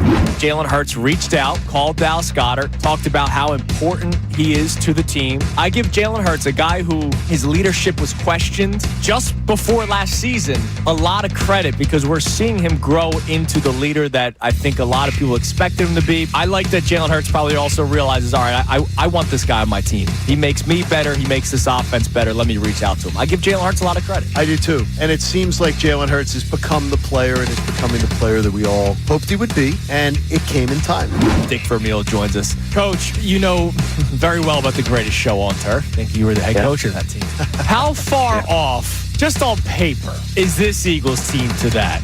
This team, our team was more of a finesse team. This is a more powerful team. This is a better running team, a more dominating on the line of scrimmage type team. And we had a good defense. We were number 6 in the league that year on defense. In the last couple games of the season, our defense really won the football games for us. But there's no better defense last year than our Eagle defense. So I think this is a better football team. Yeah. I do like his stuff. I am intrigued watching his highlights, watching the YouTube stuff. I'm very intrigued by him. I'm not going to be upset if they draft him at all. And the thing is, many a young man has been given bad advice. Yes. And maybe he's getting bad advice, bad guidance. Maybe. And so I'm willing to give him the grace of saying that maybe at 18 years old, he's got some bad people in his ear that don't know what the hell they're doing. I am not going to be in the least bit bothered if they draft him. Not in the least. Because I'm intrigued enough by the talent. And I do worry about you're never going to draft at 3 again. I certainly hope you're not drafting at 3. When this story breaks, I've already been hesitant to want to draft him. I've been scarred too much, John, by the programs not being great basketball programs. I saw it with Ben Simmons. I saw it with Markelle Fultz, and we saw how those played out. Does that mean that always happens? No. Of course not. You don't have to go to a great program. There's guys that come from Europe that didn't play for Duke or UNC, so that doesn't totally matter. But I've been scarred too much, and now that I'm hearing stuff like he believes he should have this quick path to stardom, and the fact that he played for a bad basketball team and they couldn't win games when they have 2 of the top 3 picks on a lot of big boards, I'm out. All right, that is the Kincade Salciunas Key 3 best minutes from today's show. Did you watch The Bear? I did not. Season 4 premieres 1 week from yesterday, so 6 days from now. Interesting, tremendous. But I've either heard loved it or didn't love it.